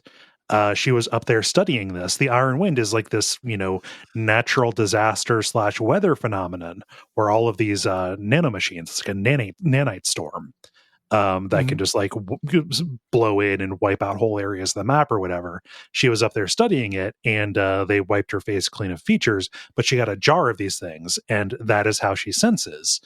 Basically, it is through kind of a universal sense of taste is what this thing is doing. She listens to, she senses what the nanites in the jar are tasting and like uses that to discern the world around her.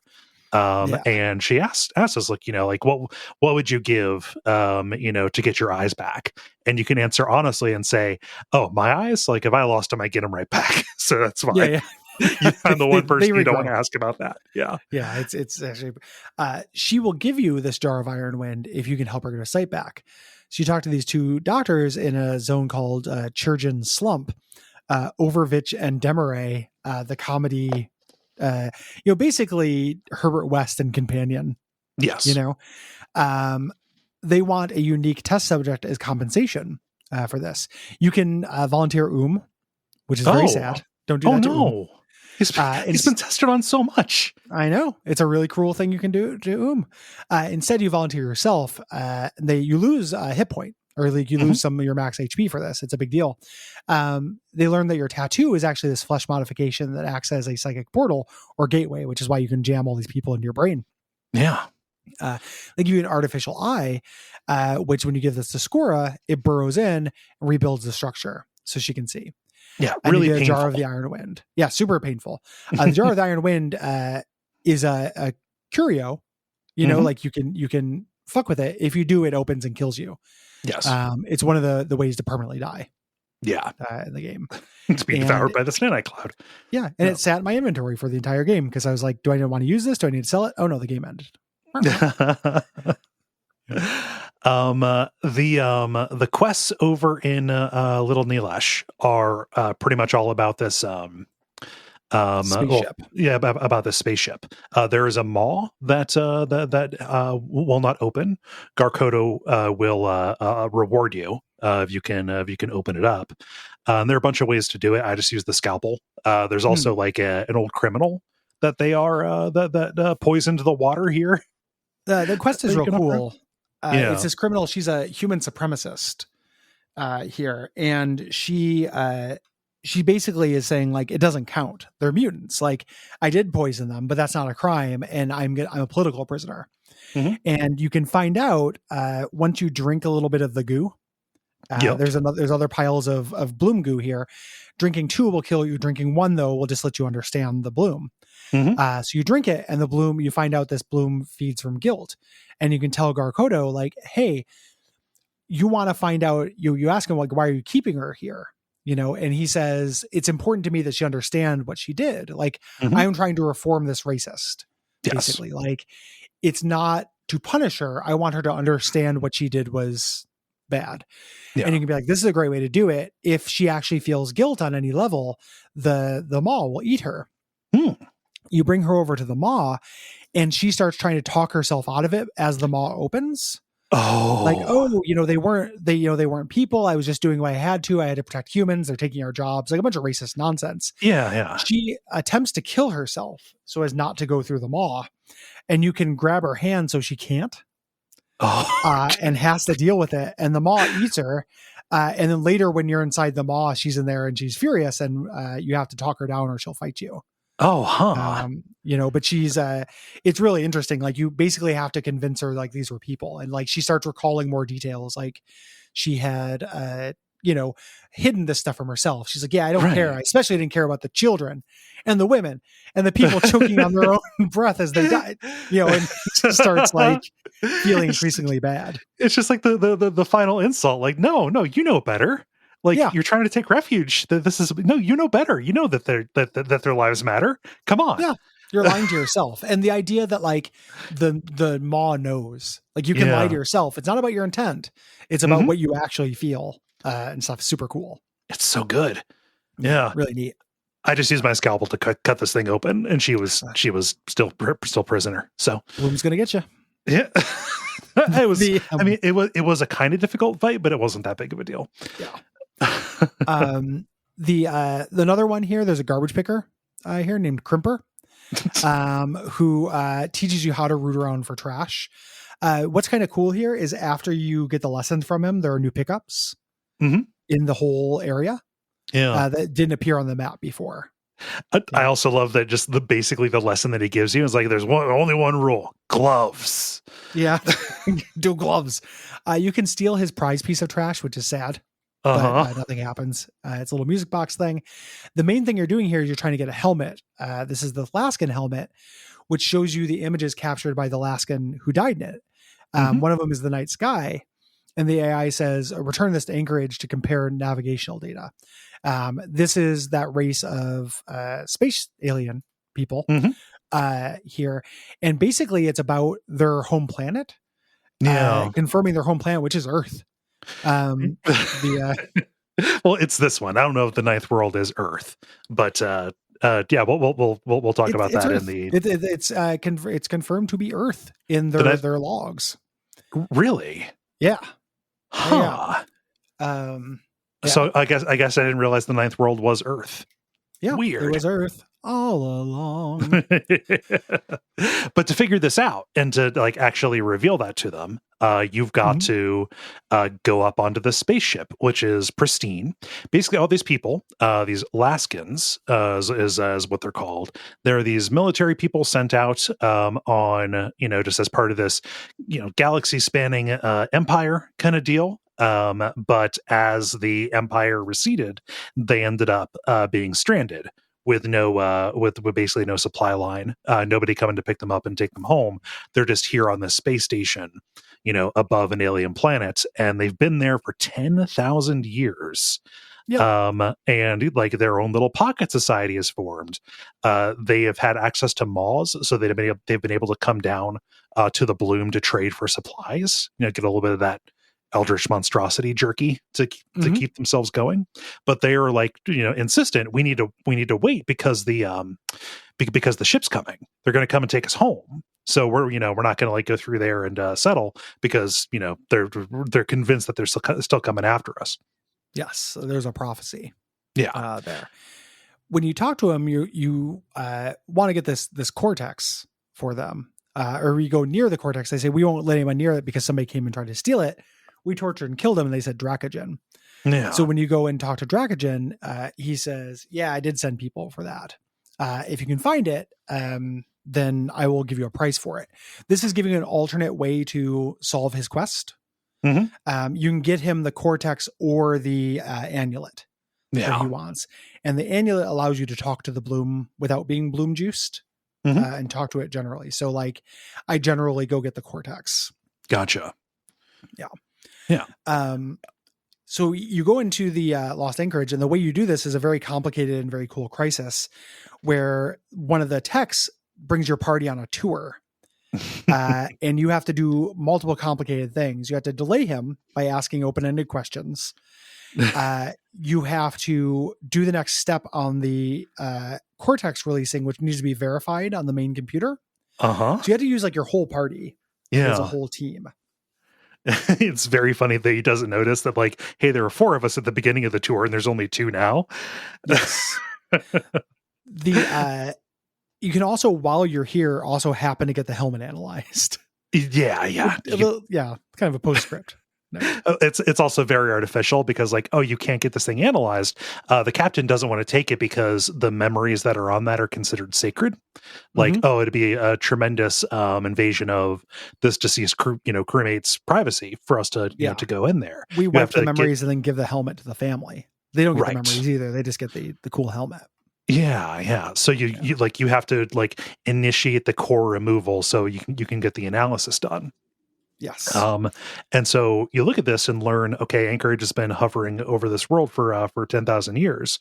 And when the analysis is finished and the core is ready to release, the picture of the night sky combined with star charts, yada, yada, yada, progressed over a certain time, reveals that this world, the 9th world, is the Lascar homeworld, what they call Ishtrinu.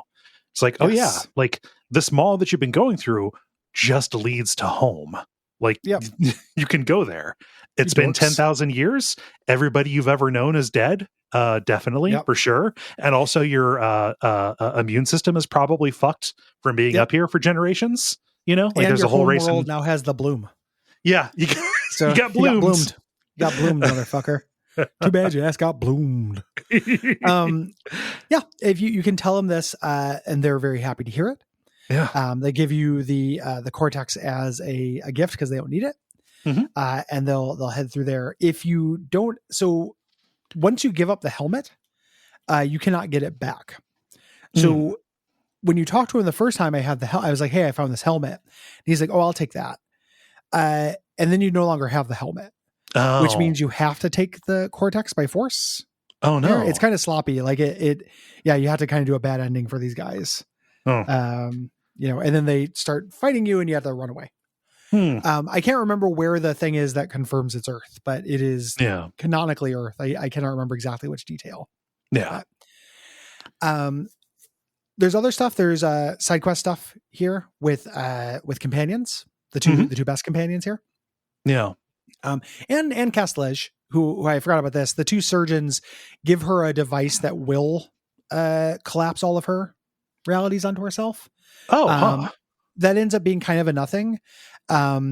In the final realm, in the final scene in the Mind Realm, she just decides to do it, and then is fine. But you can tell her to do it or not. I said, go ahead and do it. And she was happy. Okay. Or go ahead and she cast off. She doesn't do it. She cast off the thing that makes the alternate versions of her. Oh, she becomes just herself. She just decides to live as a singlet. Okay. Yep. And it's because she liked me a lot. Oh, fun. Because we were buddies. And then in my ending slide, we wandered around being companions until eventually she went off on her own. I like the ending that I got for her. It was not that one, but yeah. But there's another step for her here. Mm-hmm. There's a step for Rin. We talked to her about it. In these efforts to kind of get her to remember her past, she realizes that her little rock god, has been hiding her memories from her. She convinces it to let her remember, and we find out that she ran from her parents. When the guards came for her, she made a god of going forth, and that sent her into our world. Yeah.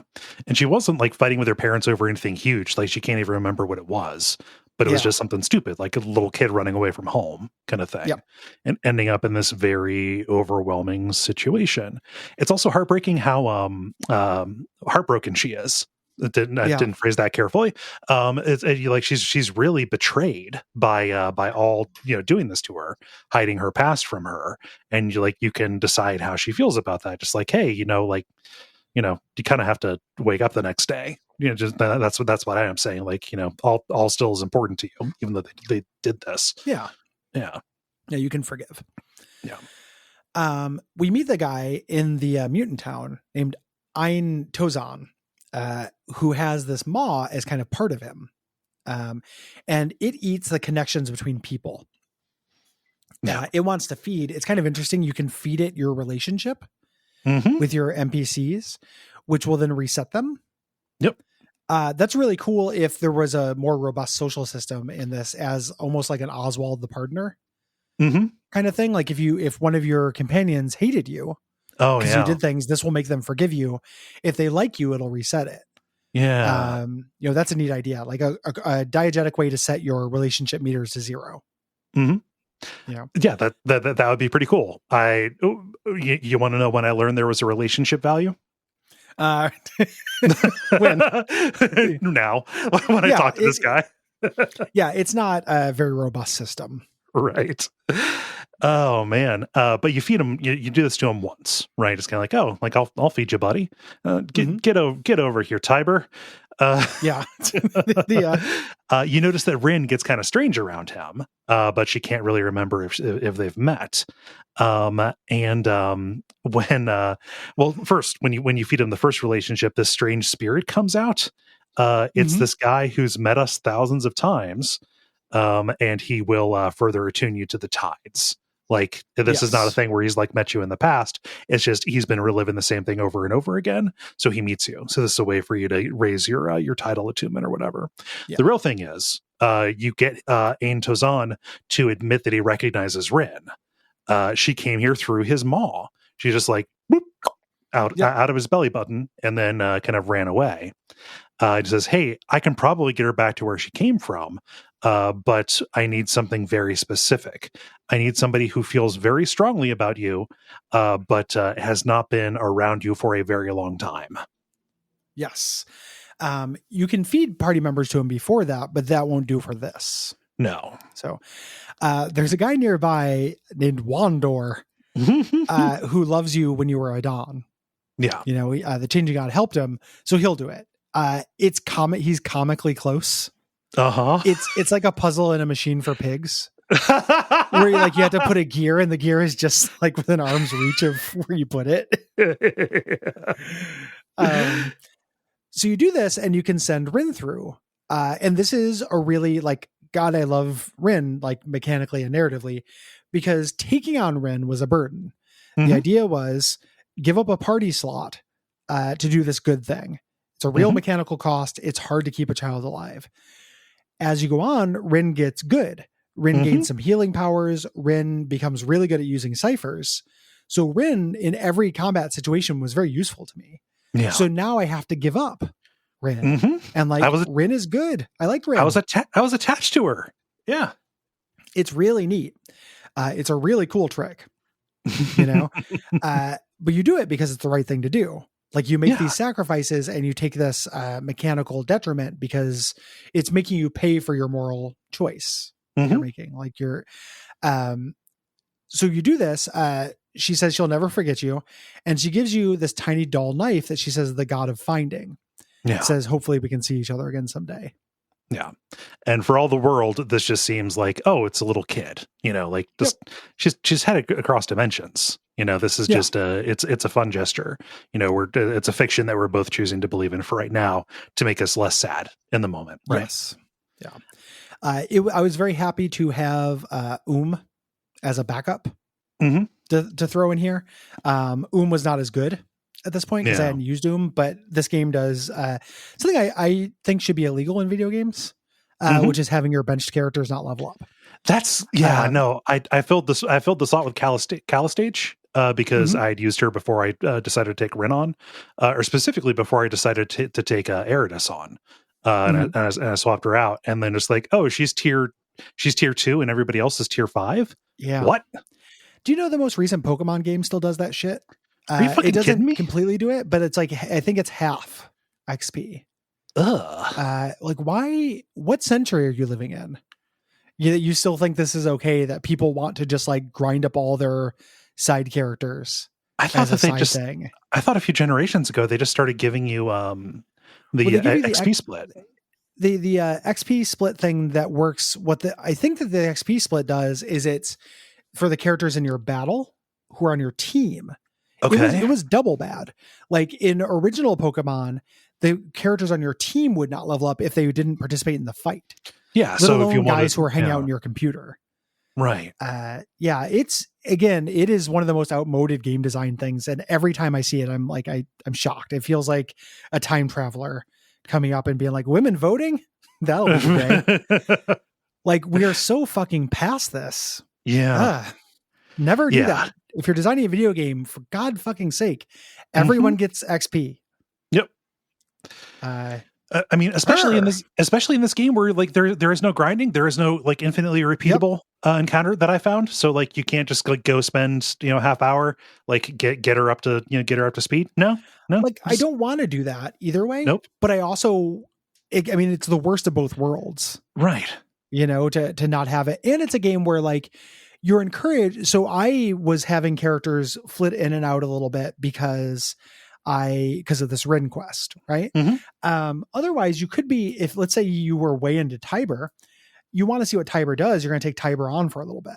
Yeah. This, that is a game that encourages you to switch people out just to do their quests. Right. You're not going to get them fully powered up in that time. Like it's not a game where you just pick a team and go with it. Right. There's just really no excuse. It's a dead idea. Video games need to stop doing it. Yeah. So you send her through, and one door no longer likes you. Sad. And just like it's not like he's just like he forgets who you are. He's not like angry with you. He just is like, no, I just don't want you to be near me. Like just go. Yeah, it feels weird. It's not the same. We talked to Iritis after we get here at some point about the events in Miel Avest, and he's very convinced that it was all about him. You have to be like, oh, not everything's about you. Why do you think that? And he says, like, I'm compelled. I quest because for the thrill of the quest. I don't want the reward. Once I get the reward, I just feel empty. Yeah. So he's just constantly, he's on this hedonic treadmill, like I quest for the quest. I quest so I can find more quests. Yeah. And he's like, no, like that's senseless. You should care about helping people. And he kind of seems to like that. This is about where I start falling off on like the specific way that Eridus's thing articulates. This feels immensely contemptuous of the player, like in a the magic circle kind of way. Actually, okay. To me, with the audience. Yeah, I was thinking of it less about the player and more about storytelling in general, but I can see what you mean. Yeah, this feels real. This feels real bitter, and like not from a point of like, hey, I play games. you know, Yeah, but you're not offended. It just feels bad. Yeah. I get what you mean.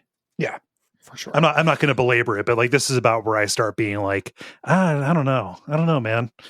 Yeah, But it's as a meta commentary on how characters are created for mhm. these.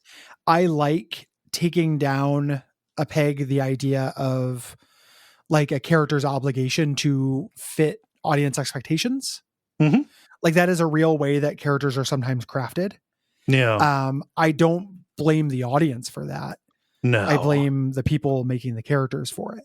Yes. You know, and that's where it gets, I can see what you mean a little bit. No. Scora is the one who lets us know that, she has, she can help. And she basically says there are nanomachines that are too deeply rooted in him to purge. Yes. Knowing these are here and knowing their names, you can go and talk to the Eratus in your brain palace and talk to them directly. Yes. You can be like, I don't want to talk to you. I want to talk to things possessing you. Mm-hmm. And so you can say, like, I want to talk to, so the audience is made up of two different kinds. This is very clearly a shot at BioWare and Mass Effect. Yes. The two different audiences are Paragons and Cathartics. And they speak to you kind of alternatingly. And when one says, they kind of do this thing where, like, when the Paragon says something, the Cathartic will say what it actually means, but in lowercase as it goes. And together, the Paragons and Cathartics, this gold glow around him, they refer to themselves as the audience. And, they say, basically, we have taken control of this guy and we want to just basically have him do glorious stuff for our entertainment. And that is why Eratus has been this completely impulsive, for lack of a better word, Leroy Jenkins type, running headfirst into all kinds of trouble and being like an overexcited puppy, is because these things have taken away all of his inhibition and are pushing him to do things for their amusement. Yeah. With the Paragons wanting, one of them wanting him to die.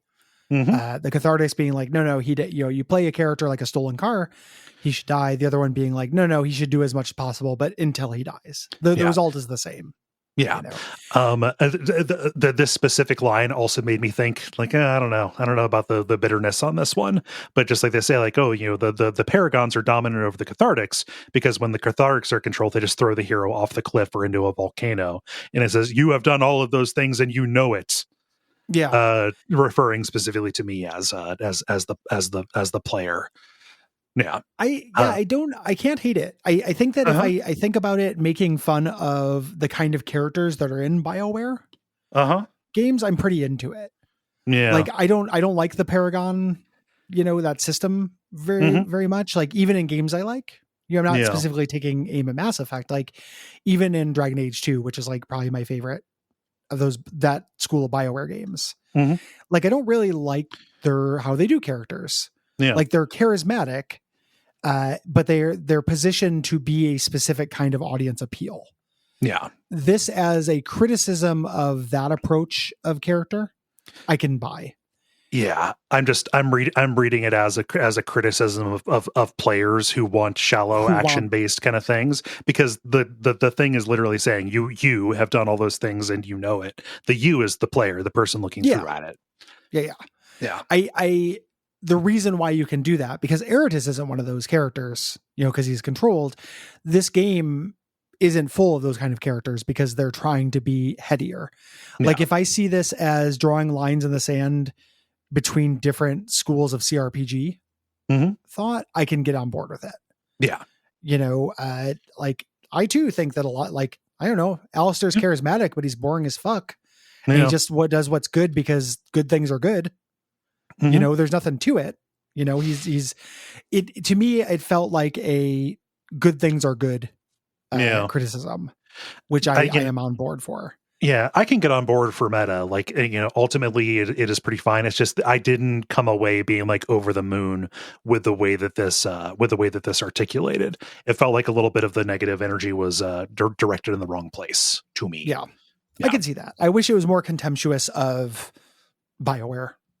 Basically, like I just say, I don't know. I hate how those characters are positioned. Like there are good ones, good characters in it. There are games that I like and stuff too. They're charismatic. Like they make likable, likable bisexuals very well, and it's just, but the idea that they are designed to be liked, in this weird way, is odd. It dovetails really interestingly. Like we're going to do Hades soon, and we're talking about Hades in the Slack, and that is also a game where the characters feel designed to be liked in a way that trips something.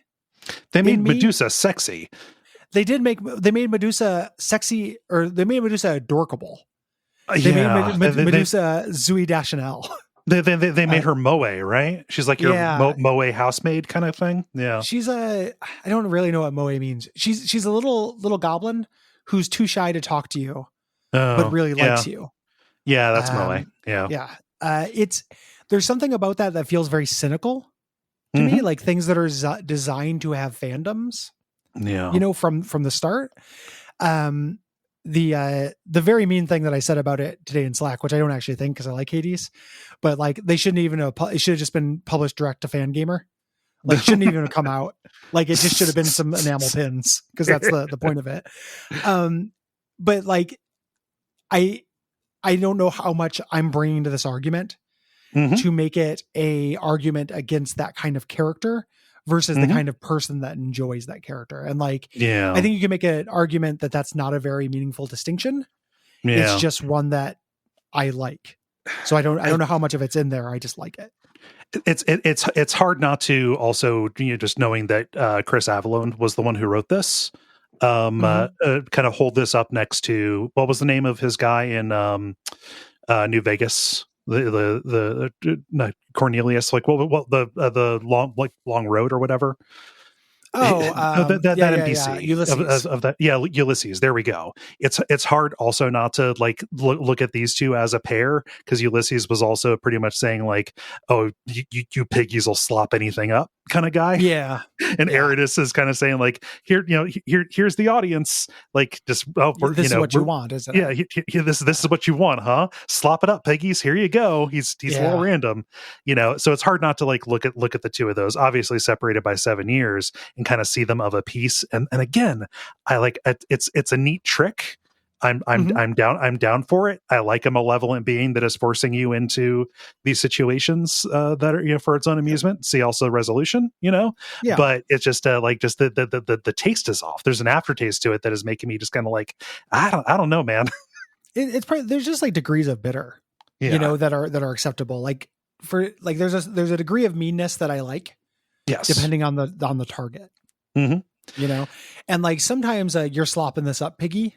Doesn't work for me. Like part of it is, so I don't like Ulysses. You brought up the one example of like a Chris Avellone NPC. I think is really shitty. Yeah. Like Ulysses is kind of annoying. Like I like how that works, but he's preachy, Chris Avellone, for all of the discourse around him, has made the best NPCs of all time, I think. Yep. I'm not holding it against him personally. It's just I see those two of a pair. Yeah. Yeah. Towards a larger point, he's one of the few people I think, like this would bug me if it came from somebody who I felt like had no chops, who was never made characters that don't appeal to Minsk lovers. Yeah. Like as a condemnation of I gave you Dakan and you chose Minsk. Like this makes sense as a justified bitterness to me, but I would agree with you that like it straddles a line. Yeah. I mean, what I can say, and what I know you'll agree with, is the real Eridas being trapped in this situation and getting the kind of like the glimpses of how he feels about this and how confusing and just how just wearying it all is. It does a very good job of making you empathetic for this person who is caught up inside of it. Without being overbearing. Like I got the way that this ended for me was very affecting, and I kind of wish it was more about like, you should have empathy for these characters because they are made to represent, would it be to be the container for all of your, child desires? And it's like very few other kinds of fiction make it so that characters representations of human, and therefore kind of a collection of experiences and a statement about just what humans can believe and what humans can do, are boiled down to just this thing that makes bright flashing lights that is just there to glow gold for you, right? Yeah. And like that is shitty, and that is selling you short. Like that is the angle that I wish it would go, because when it hits on that, this really sucks for this shepherd who fell into this situation, that's when this works for me. I think it's doing both. Yeah, I would agree with, like, I could understand wanting one of those without the other, or feeling like the balance is off. Mm-hmm. It's good to have a game that's not by Yoko Taro that's like, wouldn't it suck to be Sonic? Yes. Like how exhausting would it be to be one of these characters? Yeah. Just don't wrap it up in all of your other attendant bullshit. This ended in a very bad way for me because of a misclick. Yeah. So with this one, you're talking to them and you can say like, hey, you guys need to go. And they say, no, he literally can't. He's more nano than man at this point. Yeah. You can tell them like, hey, can you just like tone it down a bit and see how he does without you, screaming at him all the time. Or they can say, well, what we can do is just, what if we ride him harder and see how that works out? Like, he'll die real soon, but it's going to be amazing. Yeah. And that is what I clicked on. And it was a misclick, but I was like, you know what? Okay. Yeah. I didn't do this last time. Let's see what happens. And surprising no one, it's very sad. He does get a bunch of benefits. Okay. He gets a bunch of immunities to things. And his ending is really sad. And every time you talk to him, he's even more like Minsk, like more gung ho, but more like through gritted teeth. And later, when you run into him in the last quest, before he disappears, moments before, he goes, "I know what you did," and it's real sad. And then his ending slide was real sad. So I'll deal with that. Yeah. I know what you did. Good God. Yeah. Just like, oh yeah, no, sorry, buddy. Sorry, little man. Oh man. So regardless, we have one way of satisfying Dracogen, but we also have the thing that he asked us to do. So you can either give him the Cortex or you can go to this Ascension. But you need to find a way there to satisfy Dracogen's price. Yep. Which is in this trading post that got eaten by the maw. And there's this gigantic set of clenched teeth where this path used to be. And there is or eaten by the bloom, rather. There's a maw that will bypass it. That is over in Churgeon Slump. We go and inspect it. We can use Animesis to see a previous version of ourselves, approaching it with the magmatic amulet. And when we use that, the maw becomes discernible and we can understand its intentions. Yes. What it wants. So it makes sense why Dracogen would want this thing. If the person who can read the maw has all this power, there you go. Now let's see. Yeah. So I cut this open with my scalpel. I start blasting. Yes. So you bastards. There's a mercenary group here who had been hired, who are at one point were part of the Endless Battle and were here, and he really hates you. If you drink him under the table, and he's scared of the maw. If you drink him under the table, you can convince him to confront it, and it eats him. And he does not like you, which is what I did. And then all his people turn on you and you get into a fight. Oh, of course. Yeah. I think you can also satisfy him by recovering his standard from the Murden over in the slave block. Yeah. Yep. And you can also, I think, feed Cody to this maw. I think this is the one that Cody can eat. Poor Cody. Yeah. There's a lot of ways to get in here, though. This is a hub that honors that tradition.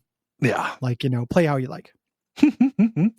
But I end up in this trading post, and there are these enemies, these tentacle boys called corpuscular maws, that they spawn here to attack me as revenge for wounding them all. Yeah, only if you use the scalpel. Yeah, yes. They're not there otherwise.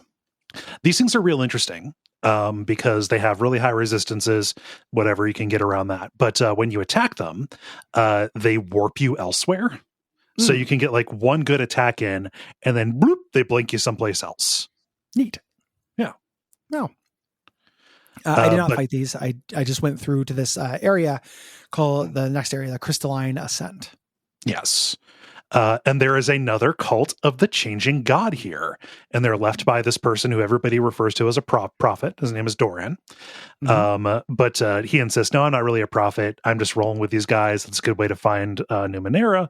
I found a workshop once, and I really don't care about the changing god. And you can say, oh, are you related to those, cults, to the cult of the changing god over in Sega's Cliffs? He says, well, we are cultists of the changing god, yes, though I'm afraid we have little to do with our colleagues in Sega's Cliffs. There is not a lot of oversight between our churches. That's very funny. Yeah. So you go through this zone's kind of a nothing. To me, you go through it. You talk to the crystal called the Speaker. It used to speak for the Oracle nouns. This whole crystal mountain was built by the Kex Leonish to reveal truths, but the Oracle is long dead, and its neurons called phobits remain. The Speaker allows you, it can't tell you anything, but it will allow you to activate the phobits, and the phobits will cause bridges to go through. If you're wondering how much of any of this adds up to anything, like maybe this big crystal mountain, no, nothing. Zilch. Phobits I have are no just idea switches. What this fucking area is here for. This is so, it's not that cool looking. I don't know. Nope. There's not a whole lot to it. When you go to leave, after you do this, you can say like, hey, why don't you talk to the cultist? And they say, one of them has 2 mind patterns where there should only be one. This is foreshadowing. Yes. So you touch crystals and talk to lights. And you eventually get into this cave, which is very obviously full of equipment. This was one of the changing gods' labs. They were, this is where they were attempting to grow the resonance chamber, because you can't build that crystal; you have to grow it to a particular shape. And by messing around with the equipment, you're routing power around and reading these logs made by the changing god. He is recording this. Dracogen had signed up. The reason he knows about the amulet was he was working with the changing god for a chance to get a hold of this thing, this amulet, when he was done with it. Knowing what it does, it's obvious why you'd want it as well. Like something that lets you like straight up talk to the bloom. Mm-hmm. That's a one-way rocket to Memoria town. Yeah. So he's attempting to make these crystals. The crystal vores that he was using, though, escaped and started breeding. Mm-hmm. So he made a machine that emits a frequency that lulls them. And he hid the amulet in the storeroom because Dracogen was getting so impatient. Right. Dracogen attacked, and the changing god abandoned that body, leaving the amnesiac Castoff in a situation where the first act would be to kill Dracogen's men. Yeah. But the last log, it's the same voice that you heard before, but he's like, I just woke up here. I have no idea who I am or what's happening. Oh God, they're banging on the door. It's super scary. Yeah. You decipher, use your animesis to decipher the panel for opening this cage in the storeroom and get the amulet. Yeah. When you go to leave, Doran and his cult are blocking the way. He lied. He's like, I'm not one of the prophets. I'm one of the changing god's mouthpieces. Mm-hmm. I'm going to take over your body now. Yeah. You can fight them or you can intimidate them. I intimidated them. The changing god, because he's a right bastard, blows up his head before he leaves. It's really funny. Yeah. He's going to like, oh God, I'm going to run. I don't want to die. And then boom, his head blows up. Yep. Yeah. Yeah. Cannot fail. Yeah. You return to the trading post and the original Maw portal faded. This is to force you to know that you can talk with the amulet. It's telling you what the amulet does, basically. Yeah. You have to talk to the Maw to get it open again. Yes. They're on your way out. There's little tongue clusters that you can talk to. If you don't have the amulet, like when you use this later, you just take a little bit of damage as it feeds on a memory. Yes. Yeah.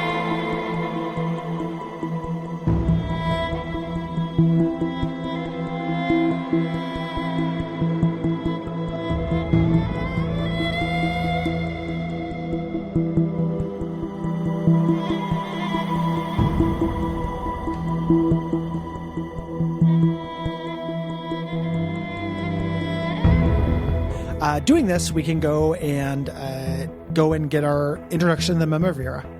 The Memoria says, okay, I will tell you where the first is, but you have to find my scholar, Eshin. He's been taken by the bloom into the bloom's heart. You have to find a way to get in there, and it's hard to get in there. Yes.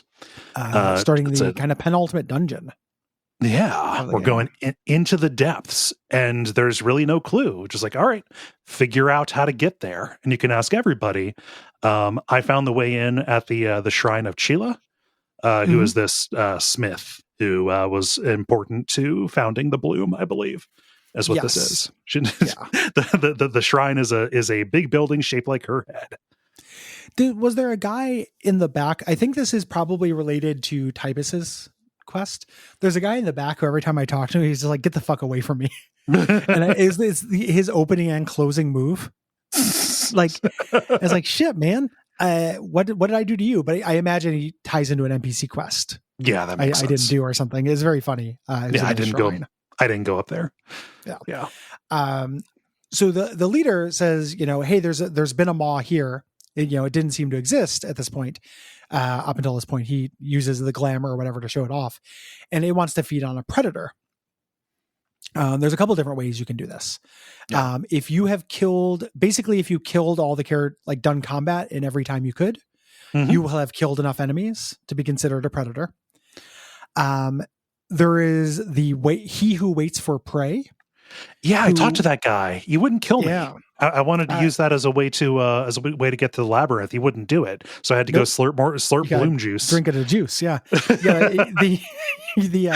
He is a predator you can convince to go through here. He is an ultimate predator. He'll give you his head that you toss into the maw, which is good. Cool. Yeah, but yeah, he won't kill you, right? No matter what you do. You can fight him. The way you do it is you insist. He will not kill you. And you'll be like, well, I'm fighting you, motherfucker. Start combat. And he teleports you to a realm to fight him. That's another way you can get his head. Gotcha. To toss into the maw. Okay. Huh. The way that I did this was because I had brought Cal Stage into fill the Rin hole in my in my party. I just asked her, like, hey, do you have any like super predatory versions of you that you want to feed? And you can convince her to do that. To give up one of her sisters. Yeah. We end up in this dungeon called the Gullet. Here, this is where the Bloom digests its food. There are little Bloom tongues that are here. I did not fight them because the Bloom liked me, but there were weird ghost guys. Yeah, just kind of fighting each other. Yeah. And you can go and talk to the Bloom tongues and teleport those guys away. On their own. You can also, there's a Murden there who is using its psychic field to give you a headache, which you can then fight. And then once you do, you can take out Synth Egg, which is part of a quest, like one of the ways to get through here.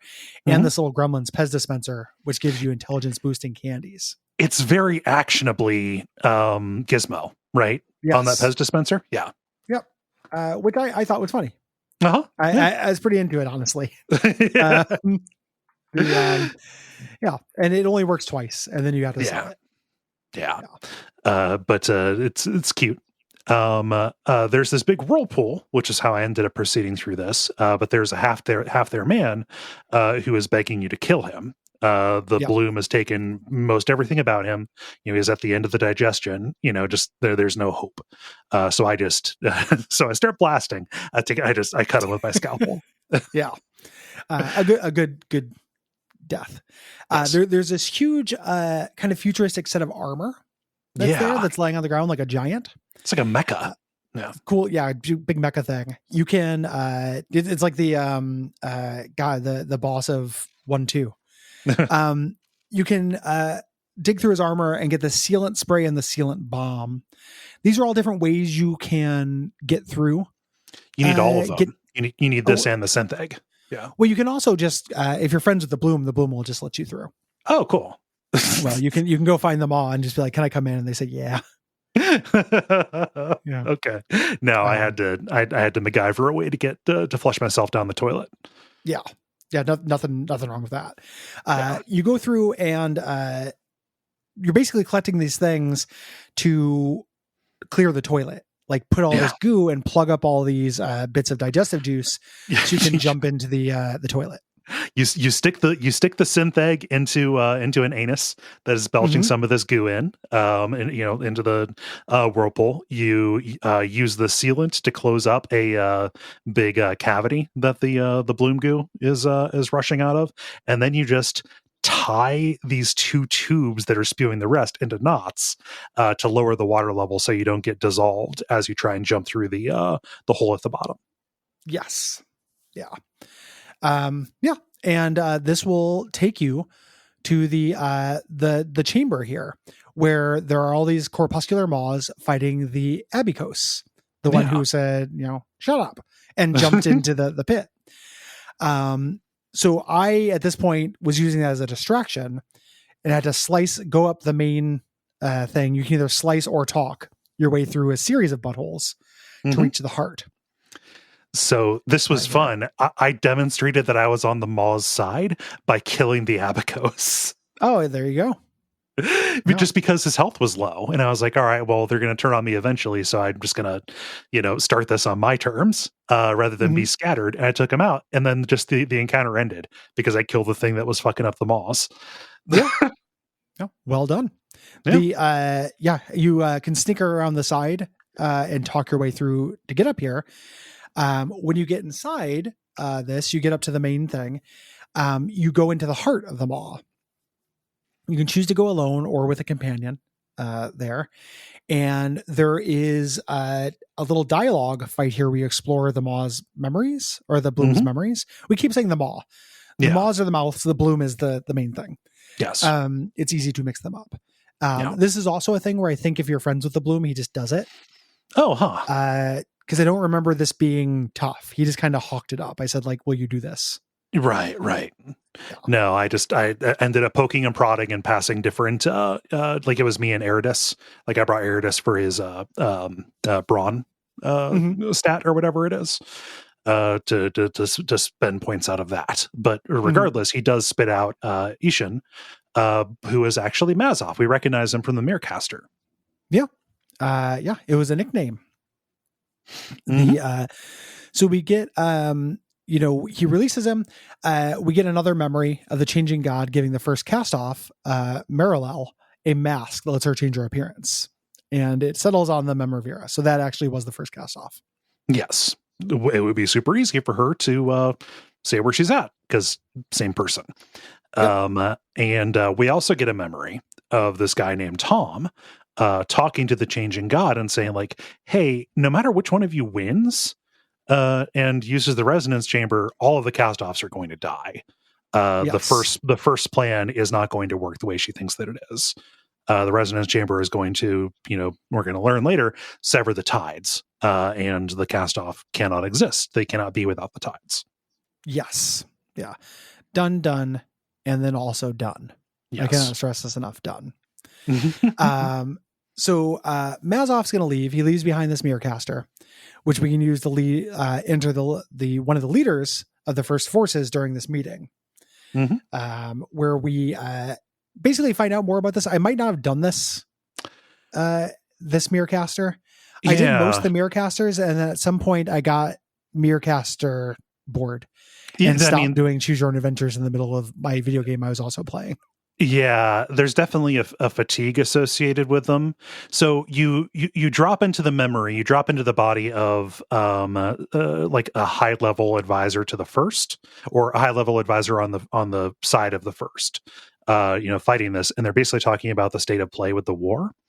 And you learn that this endless battle has been going on, and no side has been able to make progress because both sides have figured out how to. They've developed technology that will seek out preferable realities where they have won the battle, and then fix that in place as the battle that happened. Right. So the one on the side of the first is the reconciler of truth, and the changing god said, "Oh, well, I'll see that, and I will offer heaven's rejoinder, which is his version of this." Yeah. Gotcha. And like this is causing just all kinds of, terrible stuff as competing realities try to assert themselves. It's just more of the collateral damage of this senseless battle that's been going on forever. Gotcha. There are a couple of options of how you can proceed. I like this from a flavor standpoint because, like, you can try and fix the reconciler of truth, or you can try and stop the the forces of the changing god from releasing their war moths. So I you like head a to war moth. you head to the White Nest. Yeah, just it's this big mountain that is that is white because we're breeding moths there. That's war moths. Love the And idea of a war moth. so like it puts you in this choose your own adventure maze kind of thing where you're like looking for traps and trying to find your way to the chamber where the eggs are. I ended up dying. As you might imagine, I got eaten by war moths. But yeah, this one is actually kind of cool because you get like a little map and you can track your progress as it goes. Nice. Yeah, I just got fatigued. Like I wasn't against doing it. I just didn't want to do anymore. Yeah. The when you get done with this, you go to the Memavira's chamber and confront her. She takes off her mask, and a bunch of the other Castoffs we've met that are on the first Castoff side pop up. Yes. And we say like, "Hey man, do you know Tom? A guy named Tom told us that doing this will actually kill the Castoffs. You know Tom. You have a couple of options. You can say, "Oh, the changing god said," and like, "Oh, of course he would say that." Yeah. You wouldn't try to apply that.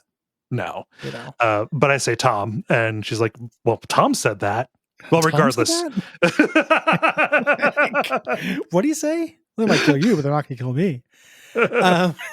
Yeah, but she insists on going forward. Yes, and she's going to use you. This is where they talk about how your body was the key to this thing. The changing god did this. And it doesn't matter. Your consent doesn't matter. You're just as good dead as alive. Right. And even just like, okay, well, we send you into the heart there. Doesn't matter. Without that body, the changing god's plan can't go. So Yahtzee, send you off on this snipe hunt. And if you end up dying, cool. If you end up bringing this back, if you end up bringing back my advisor, also cool. Whatever. The only way she could lose is this exact situation. Yes. And she basically also, this is where she talks about how she's been hiding out in this chamber for like decades. She's hiding from the sorrow. Yes. Everyone's hiding from the sorrow, and the sorrow is scared of the bloom.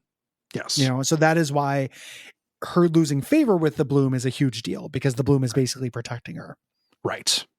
There are a couple of different ways to do this, handle this. You can start a fight with her. You can be like, no, you're not going to kill everybody, and start a fight. You can also go along with it and sabotage the machine. Ooh. Which is, it all ends the same way, but that way is advantageous. The reason is that halfway through this fight with her forces, the sorrow shows up with a bunch of fragments, and they will distract. Yeah. Like you do not want to kill these castoffs because they're there to distract the sorrow while you wait for the machine to finish and send us into the ending zone. Yeah. Well, also the bloom itself joins the party by sending a bunch of the corpuscular maws in. So if the bloom doesn't like you, the bloom did not do that for me. But it ended up being advantageous because, like, if I stayed away from where they spawned, they would just go after after the other castoffs. So I just kind of like hung out up on the staircase next to the residence chamber. Just kind of wait. Like, just like I got nothing to do with this. Just let everybody. It's funny. I had something that allowed me to teleport enemies, so I could teleport them close to the sorrow. Oh man, yeah. But I sabotaged it. I deactivated it, and eventually, you just run the power through the first cast off to try and stop her. But then the sorrow arrives, and then you get pulled into the labyrinth. Like something has gone terribly wrong. We have both the resonance chamber and the labyrinth going, and we are now in the mind. And we're in the end game. And there's a reason, there's a reason for most of the stuff that happens, but like no other cast off has talked about like, hey, I have this mind palace that I go to. Like you're here and you're real. Everybody else is caught up in their own little torment inside of this place. Yeah, they all live in Brain Zone. Yes. That ghostly woman from the beginning of the game is here. And you talk to her, she thinks that she's more than just a memory. She is this consciousness of all the cast-offs that are in the labyrinth now. Yeah. And the key to stopping the sorrow is in this fathom that's in there, the fathom being a brain zone called the resonance. Well, there's a couple of things we can do here before we go to the end game. But if you send Rin home, a really great thing here happens. Rin appears now as an adult.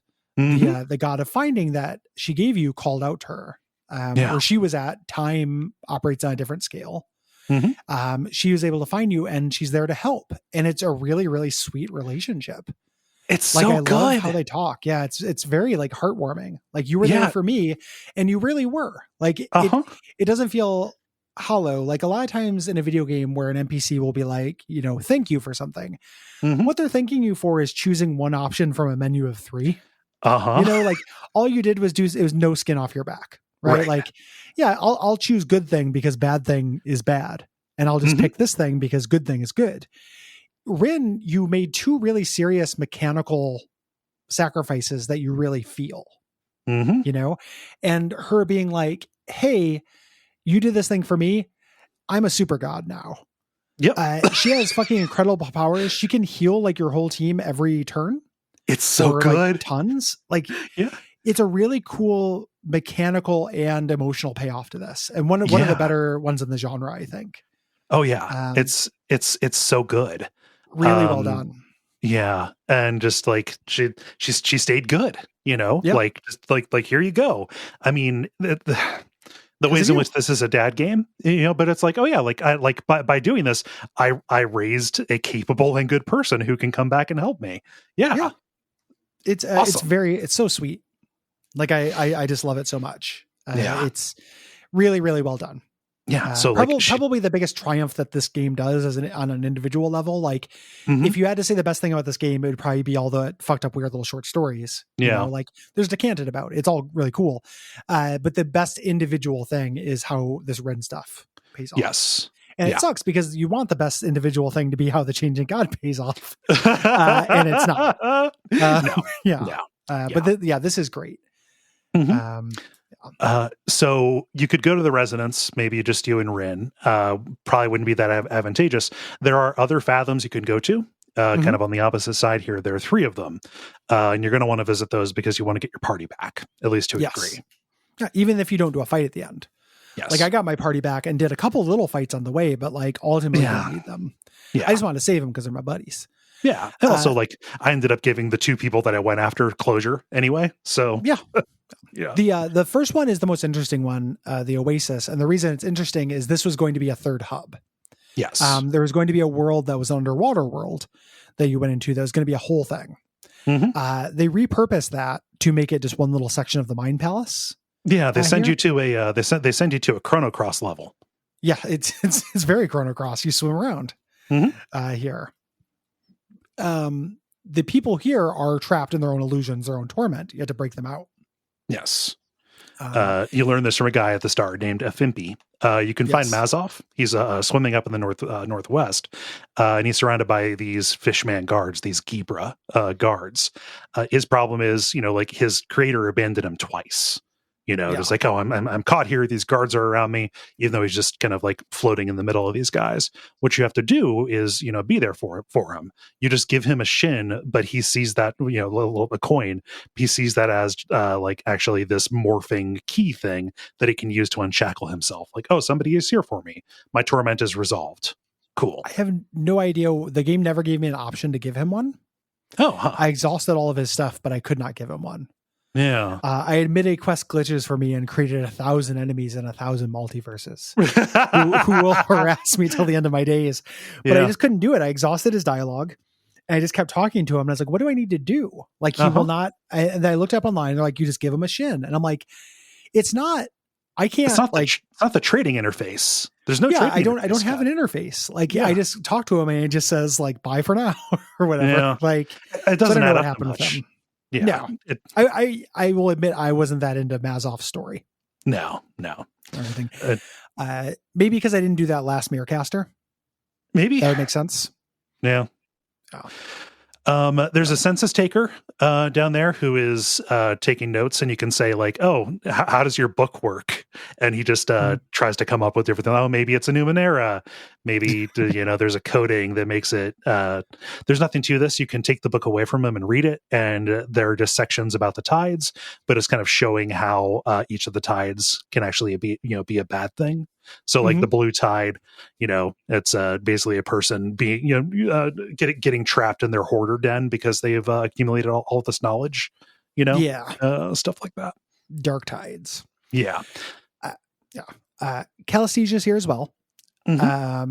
She believes that she is afloat with all of her sisters in this void of non-existence. You have to convince her that she's actually there and exist. Yeah. And she realizes, I'm in the psychic construct. That probably puts me closer than I've ever been to the data sphere. I didn't do anything with her story, so I didn't know. I could probably figure because of this game that she was going after immortality. But she says this might be the way to do it. Like if there's anything that Torment Tides of Numenera has taught me, it's that immortality is messy and complicated. Yep. I've been doing this all wrong. Maybe I can just upload myself. And you can say, like, well, that's what you want. Go for it. And she becomes Calistage uploaded. Yeah. She's been in the data sphere. This is also where you can convince her to use the device that the surgeons gave her to collapse her back down. Yeah. Both of which, she either gets the immortality, she becomes uploaded, or she becomes a person and is okay being a person. Yes. There's a village that we go to that has Matkina. Really interestingly, I never took Matkina with me. I just talked to her. So she was an NPC here, but I couldn't do any interactions to get her. Oh, weird. Yeah. It was interesting. Like, she said that she would join me back in the day, but I just never had a place for her in my party. Yeah. So those options were also not there for me. Huh. I mean, that must be why I didn't see Tybir or, Alligator here. Same thing with me. Like those guys didn't show up for me at all. Yeah. But she's trapped in this kind of imaginary battle to the death. She's like reliving the stuff that happened in her Mirrorcaster, what we did. We're in her village is what this is. And the solution to this is to act like you're Tash and say like, just kill me. And I'm Tash she'll 2.0. Yeah. Well, she will kill you, quote unquote, stab you and do some damage. But that, gives her the victory and she snaps out of it. Yeah. The final fathom you go to is Crefton, which is this huge junkyard. Tol Magor is there, the slaver who originally got you Rin, being tormented by shades of all these people who are addicted to the tidal surges that came from her. Rin wants to help her, which I really like. Rin has perspective. Like Rin, is like, I hate this person, but it's not really their fault. Yeah. So you can use this tidal surge to send them away, and she collapses into peace. And has Eridus is here. Here for me, the audience was not outside of him trying to get back in. They were just there. And this is where I'm like, Eridus, you want to come with me? And then like he gets a sober look on his face, says, I know what you did. And then breaks into a smile and says, of course. And then joins me. Oh no. Like, oh man. Shit. I know what you did. Come on, let's go. Airship ahoy. Oh fuck, man. All right, there it is. But here, because I chose the option that I did, they're outside of him and he is, temporarily himself. And you can kind of just say like, okay, well, you're out of him now. And they say, no, we had a bargain, even if he didn't know that he entered into one. And they say, fact still remains. Eridus more nanos than man at this point. He is going to die if we're outside of him. And I use my tidal affinity and I pass a check to separate the audience from him permanently, deciding like, no, this is what his true self wanted. Like I am foregoing taking him as a combatant into the end of this game. And, there you go. He is going to die, but he is going to die as himself. And so he fades away into nothing, crying gratefully, thank you. Yeah. Arguably a more dignified end than the one that I gave him in the slide, where he wandered the earth forever until he was just wandering around on his knees because he'd worn his legs down into nothing, being animated by these nano machines. Oh, awful. And then they just found him as a skeleton, like a blonde skeleton. At some point, they say it's like going to sleep. You enter the resonance here, starting the series of scenes and zones and realms to get to here. The first is a scene from the Endless Battle. Rama Cairo, who is one half of that arguing couple for Miel Avest, attacks. You have to smash this crystal nearby to break her from her fugue, and then she'll join you. There's some members of the First Militia fighting near some pylons. If you activate the pylons, it will freeze them, so you don't have to kill them. Trick is you have to do it all in one round, so you have to split up your party. Yeah. Yep. So you just have to absorb some shots. Since you have Super Rin with you, Rin can just heal every turn. You could do this all day, literally. Yeah. There are more soldiers ahead, as Paj and some other cast-offs are trying to keep the militia away from this cave door. Yeah. They won't listen when you say that this endless battle is an illusion. So you have to go up to the door and get in. You can kill everyone, or you can go up to the door and pass a bunch of checks to get in. Yeah. They mostly killed each other while I was doing this. I think one guy survived. They didn't seem too concerned about me. Yeah. You get inside, and you see kind of these younger versions of the Changing God and the First Castoff bickering with each other. The Changing God is saying like, "Oh, you think you're people? That's not true. I don't see you as children. I only had one daughter." And the First Castoff says like, you walk around not fearing death. He says, what happened to her reminds me of the danger of death every day. Like, I'm not as oblivious to your struggle as what you might think.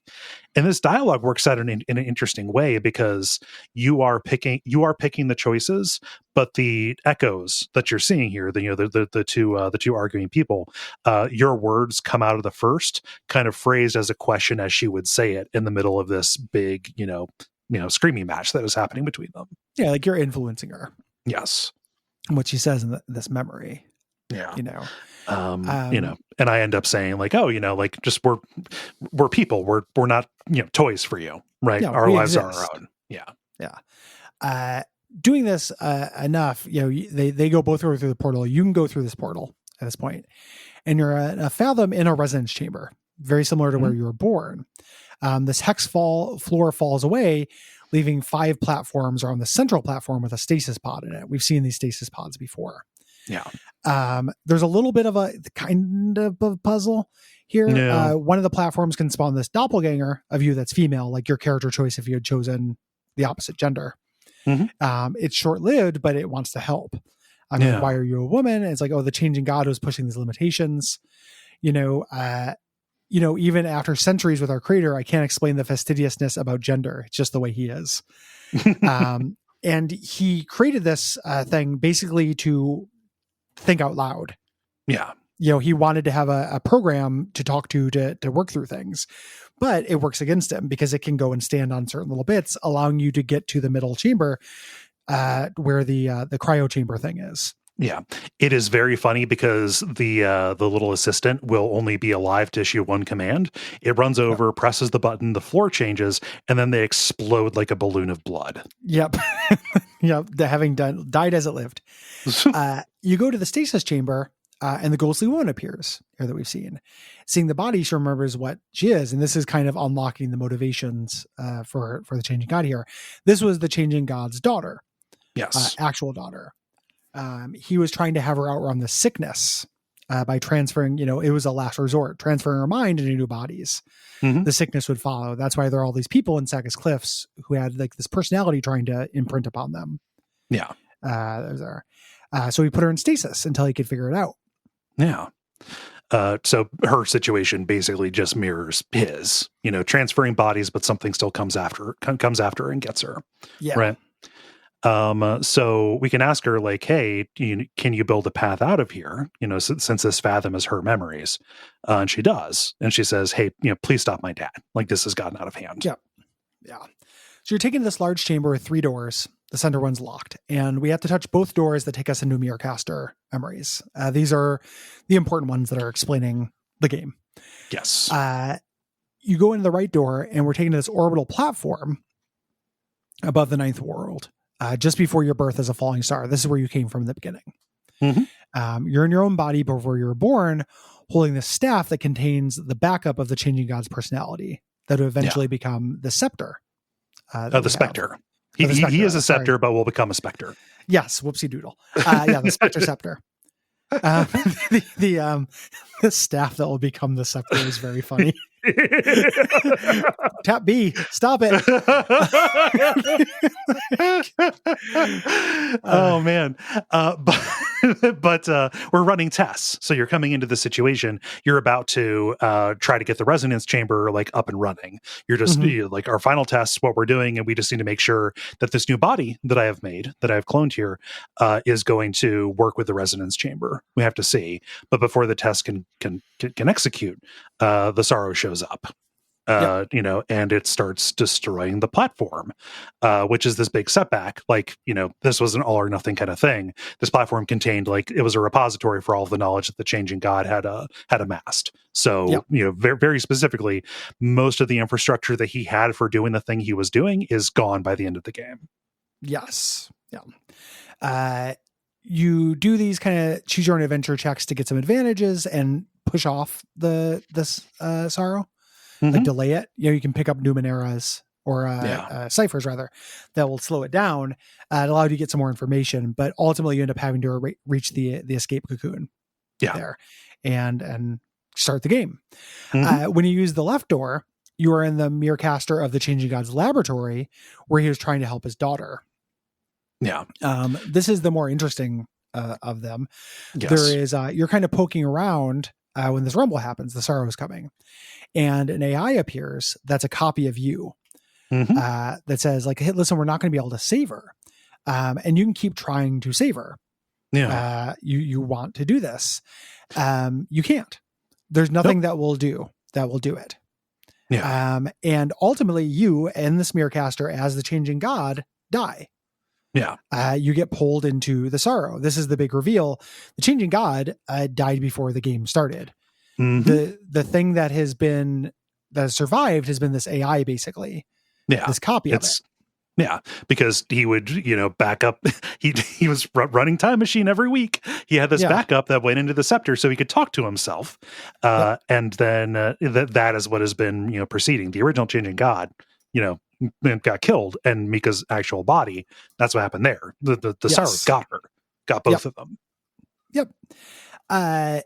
So yeah, that sucks. You return to this big chamber and Mika's ghost is there. Mika's the daughter. Yeah, the daughter. Disappointed that in the end you couldn't save her, but realize, like, hey, some memories are unchangeable. Like these were not mirror casters; these were like doors, basically. The Changing God and the first warp in, and they start arguing about who gets to use the resonance chamber. We know because of our good friend Tom that it's a bad idea to do this. The Changing God says, like, I'm doing this, I'm going to get rid of all of these ghosts of Mika and all of you. But we can do this little perception test here. It says Mika's ghost doesn't recognize the specter as her father. No. And your character realizes, oh, like, we're in my mind space. This thing that is acted like it was in control of everything, it's just a backup. It's just a reflection like any of these others. Yep. And you can challenge him with this. It's kind of neat. Like, Rin will back you up. This is devastating. I love this. I saw it. I saw her on her face. You're a stranger to her, is what Rin says. Like, devastating. And you start making this argument, you have to really kind of pile on the evidence. Yeah. For it. Like, because initially it'd be like, it's, why? Because I lost consciousness. Are you a new person every time you go to sleep? And I'm like, fuck, man, am I a new person every time I go to sleep? Like, kind of getting into some Soma shit. You're arguing to him that the ending of Soma doesn't matter. It's just eventually you get through to him. Yeah. And he, it kind of breaks him. He's as close as anything ever was to the Changing God, but that being is actually gone. Yeah. The specter appears here. Rin leaves. Rin says, listen, I need to go. I'm happy I was able to help you. Things are resolved. I need to go home. Be part very amicably and say, like, hey, if you ever need me again, the God of Finding will bring me to you. Yeah. Very sweet. Yes. So you go through the central door and you're in the last fathom. You're just in this dark void and you are standing at the feet of the sorrow. And this is where she gives you the riot act. She says, doesn't matter what happened up to here. I need to stop. I need to stop everything that the Changing God did, because your existence, what the Changing God has done by creating you, has perverted the tides and released suffering all around you. Here's this doesn't work for me. Nope. I think this stuff sucks. So this is what we learn. The sorrow is from the world where the tides came from and where came from, and is basically a defense mechanism. Yeah, she's one of the seals. One of the seals when the tides get fucked up. Right. We say, like, would the changing God's plan have worked? It's like, no, not with him. He couldn't. He would try it, but then he would make more cast-offs. Couldn't stop himself. Couldn't stop himself. He's a douchebag. And I'm like, well, could we pick somebody else who's already tuned the labyrinth who wouldn't do this? And she's like, maybe. The first plans would have ruptured the tidal seals, destroying the minds of thousands. So if the first got her way, then a lot of people would be hurt from this, because there'd be a huge burst like the one where you landed and made Calistasia and Eladrin fight each other. Yeah. And you can ask, like, she's basically saying, like, all right, well, let's decide what to do. She's not here to let's ending bot. Yeah. Let's ending bot this. You can ask, like, all right, well, like, what if we just set everything back to the way things were when we started? Like, the cast-offs can go, like the changing God is no longer, doing this stuff. It says, but what I said about the tides being, corrosive is still true. Like, I would still continue hunting every last one of you down. So it's either condemn everybody to a slow death and a life of fear, always looking over their shoulder, or, like, my whole plan is kill all of you now. So that's cool. Yeah. We could do either. It's here. So we keep talking about this sucking. The reason it sucks is you're like, okay, operating the tides is bad. Yes. And you can be like, what about what's her head from the thing? She never used her tides. And the sorrow says, well, you didn't see it, but everywhere she went, just sadness and misery and madness followed. Yeah. Oh, what kind of weird fucking like addendum is that? P.S. Everywhere this person was, who was very important, who was representing what was presented at the time as a major like choice, like a philosophical faction of this. She thought she had agency. Like, we can exist as cast-offs without using this cheat, without doing this thing that we know is messing with laws that we cannot comprehend. Even her, just by existing as this open wound in reality, that seeped out and caused misery around her in incalculable ways. This is not something you have no agency in this. There is no choice that you can make going forward to be good, because it's just coming off of you. You are just poison. The all of the good you did in this game, which it's a CRPG, it's about making these choices. Like, like you do good stuff in video games a lot. One of the hallmarks of this specific genre is you run into people and you have you specifically choose to help them because you can choose not to for other advantages. If you chose to help them, it does not matter. They were hurt anyway. It just happened off screen when you weren't looking. Yeah, they got a canker sore. And I'm the god of the sorrow, and I just told you that's what happened. You didn't see it. It wasn't enforced by the entire game you played. There were a couple little hints of it, like the Tol Magor, the slaver who had to use the tides on other people to do this and was using Rin. Like, fair enough, No. The guy, the Endless Gate guy, that guy sucked. But there are plenty of people who seemed like they were basically fine. Yeah, Makina. Makina specifically not fine, but okay. Yeah. No, Makina not fine. But like, the Memovira, her plan was bad, but she was just existing. Yeah. Zoloft or whatever his fucking name was, he was just existing. You could just exist. All those people in the sanctuary, they were just existing.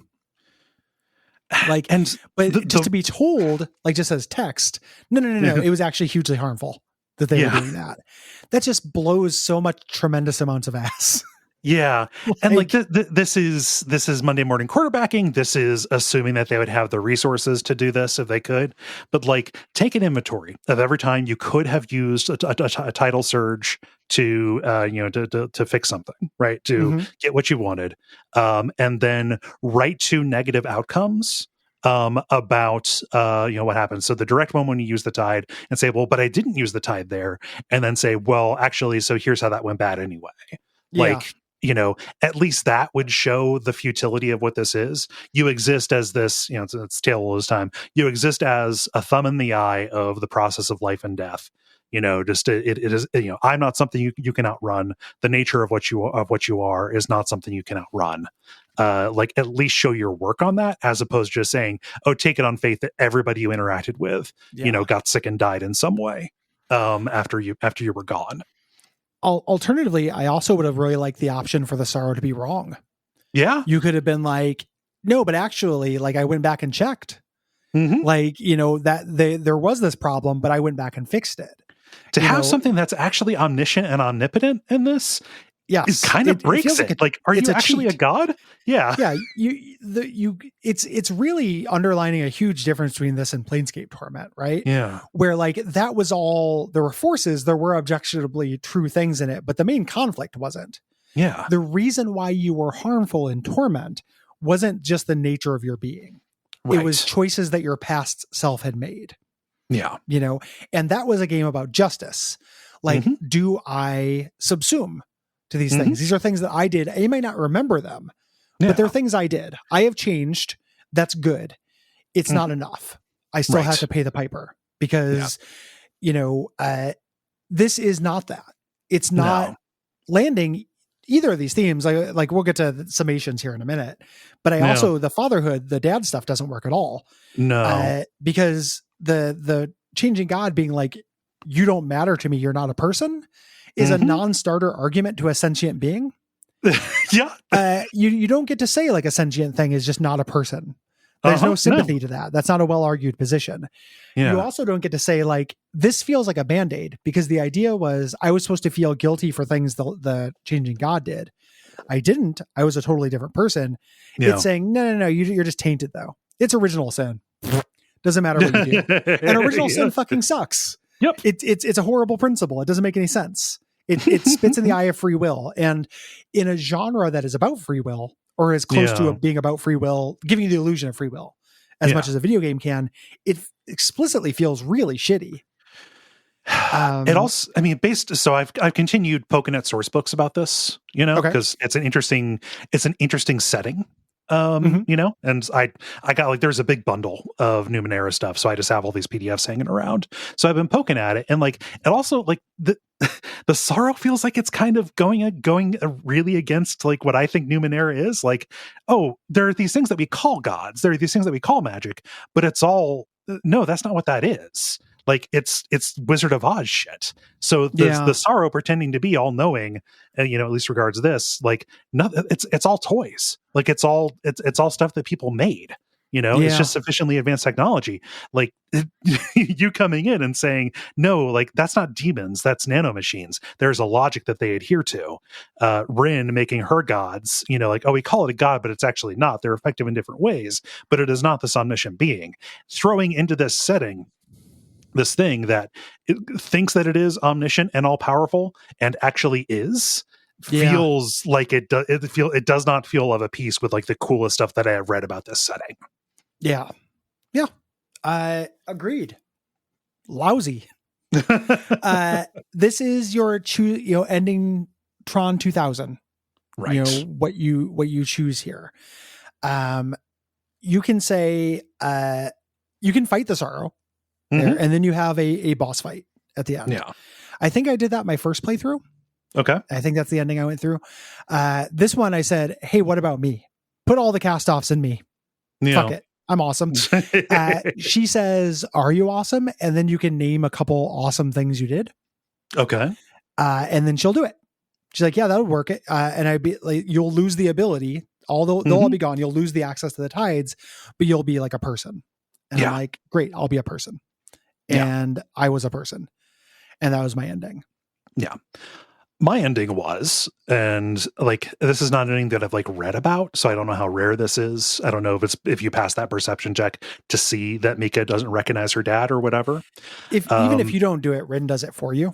Okay. This is just, none of these are rare. I'm not saying that to steal specialness from you. It just, no, I wasn't trying to claim it's an ending Tron 2000. Like you just choose what you want to do. Yeah, I wasn't sure if there were conditions that needed to be satisfied. My solution was, okay, well, if no cast off is, if none of our cast off consciousnesses are going to, work, what if we merge all of the cast offs into Mika's consciousness? She's attuned to the labyrinth.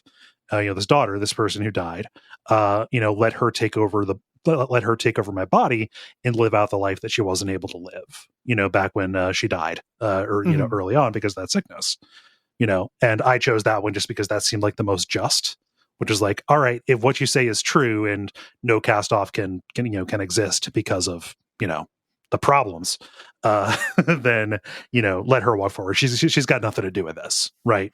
And so that's what ends up happening. Yeah. I did not feel any attachment to the daughter. Was the thing. Like, yes, she deserved this thing, but she was also a stranger. Yeah. Up until this point, she died in the fight with the guys who took over Sagas Cliffs. That's where she got hurt. Yeah.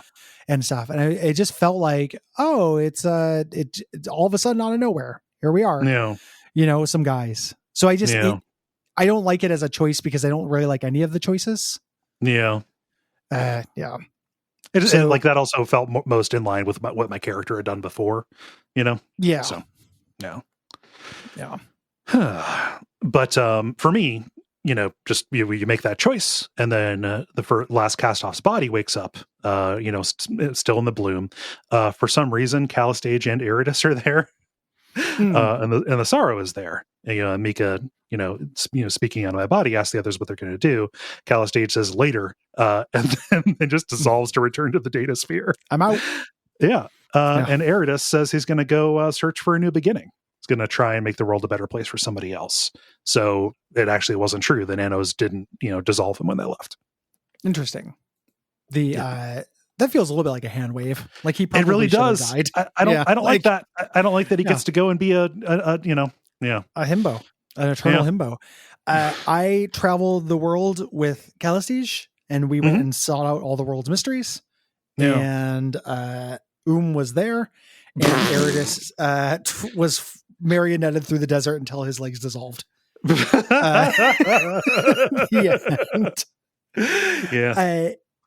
A big bummer of an ending. Yeah. I think I don't, it's so weird that both the big themes of this are so flat. It is an interesting question what it means to be. So like this game is very sweaty in its ways to try to repeat Planescape Torment stuff. Yeah. Planescape Torment, what can change the nature of a man, right? That is a game about your past self. You have made mistakes. You have done monstrous things. Does that matter? How much does that matter? What happens when you are confronted with the consequences of those things? You may not feel connected to your past, but it happened. It was you. Mm-hmm. This game says, what value does a person have? The lady at the Castoff Sanctuary asks you this, like, what value is one life? And you can be like, everything. And she's really impressed. Yeah. The game does not live that theme. No. Even a little bit. There's the girl, the daughter, who is one life, know, but and I'm not saying this, I don't like the endings of this game as presented. I'm not condemning your choice. What you effectively do and it's also what I did, when you collapse all the cast-offs into one person, be it yourself or the daughter, you are killing tons of sentient life. Mm-hmm. You're making a choice that on the surface is in favor of one life. Yeah. But you're condemning tons of people who are only not innocent because the game at the last minute says, hey, actually they're bad. Mm-hmm. It's so flat from a thematic perspective. And it's like, no matter what choice you make, like say you keep all of the cast-offs, with all their flaws in positions of power.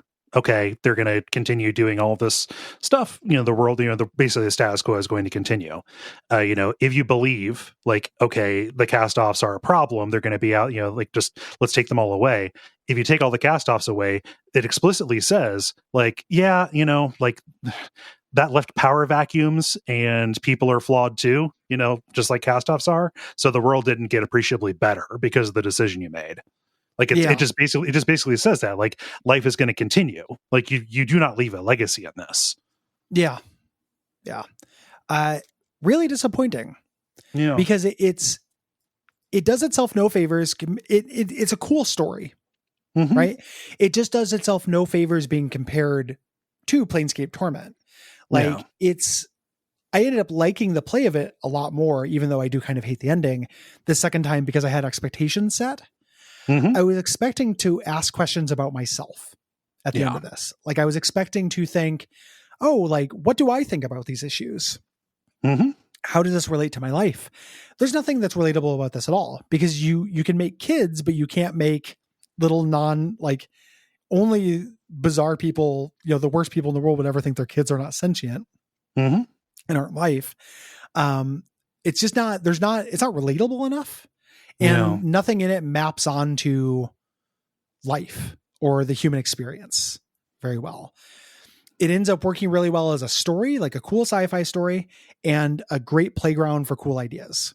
Yeah. And all of that stuff is really valuable. Like I would not give that up. I think it makes it worth playing. But it ends up being very disappointing in terms of having a central thrust. Yeah. It just like none of the ends meet is the thing, and it is the useless question that you kind of can't help yourself from asking, which is like, okay, it did itself no favors by marketing itself as a follow up to this massively good thing. So do you hold it against it for not being as good, recognizing that the job was impossible? And my answer is, of course you hold it against it. They could have tried to do something different. They could have. It invites the comparisons as well. Yeah, it was funded on the back of those comparisons. Yeah, right. Like it doesn't exist without that. It wouldn't exist without them. It's I do not consider it a person. It is a chaff that was. So you do compare it. It wants to be compared. It's also a really interesting thing playing this in the wake of Disco Elysium, which is the real follow up to Planescape Torment. Like that is the real CRPG that and there may have been other ones since then that I haven't played yet, but that is one where you play it and you think, oh shit, like I want to ask myself these questions. Yeah. What do I think about this? I'm bringing my values and my perspective into this in a way that games do not ask of me. Yes. Generally. And this might affect my values and perspectives in a way that is not typical to games. Yeah. That is a really intense legacy that this game entirely fails to live up to. Yeah. And that's okay. It can still be good and worthwhile, but it makes an interesting pair with Shadowrun Hong Kong because they're both games that are done no favors being directly compared to their predecessors, which were some all-timers. They both have that kind of element to them. Like neither of them ask as deep a questions or do quite as good a job at it. So glad we did it. It's a good game. It's a cool game. In Exile is a good company. I just kind of wish this had a better overarching plot. Yeah. Happy to finally get a chance to play it, kind of new. I guess I didn't know when it came out because we weren't doing new stuff back at the time. Yeah. I'm happy to have finally gotten around to it. I enjoy I enjoy the Numenera setting, and I'm going to continue poking at the source books and stuff like that. But basically co-sign on a bunch of what you said. Mm-hmm. Yeah. It's a minor bummer. Yeah, but not a major bummer. Yeah. And the other thing too, I guess it's worth talking about, and this is such a us thing to say. It's the only reason why we're doing two things this week. I would like more CRPGs of this length.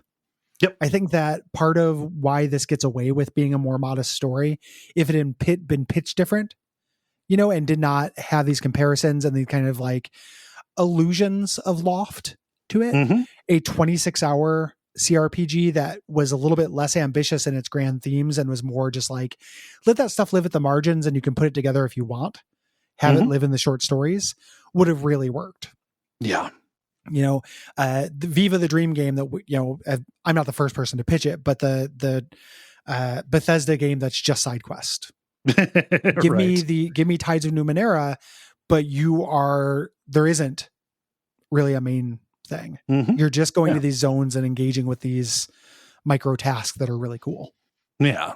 And just it sounds like real slice of lifey and, pleasant fraud detective, but like, what if there's not a huge problem to solve? What if your goal is to find a place in the world, right? By doing these side quest kind of things. Yeah. Yeah. So good. I'm glad we did it.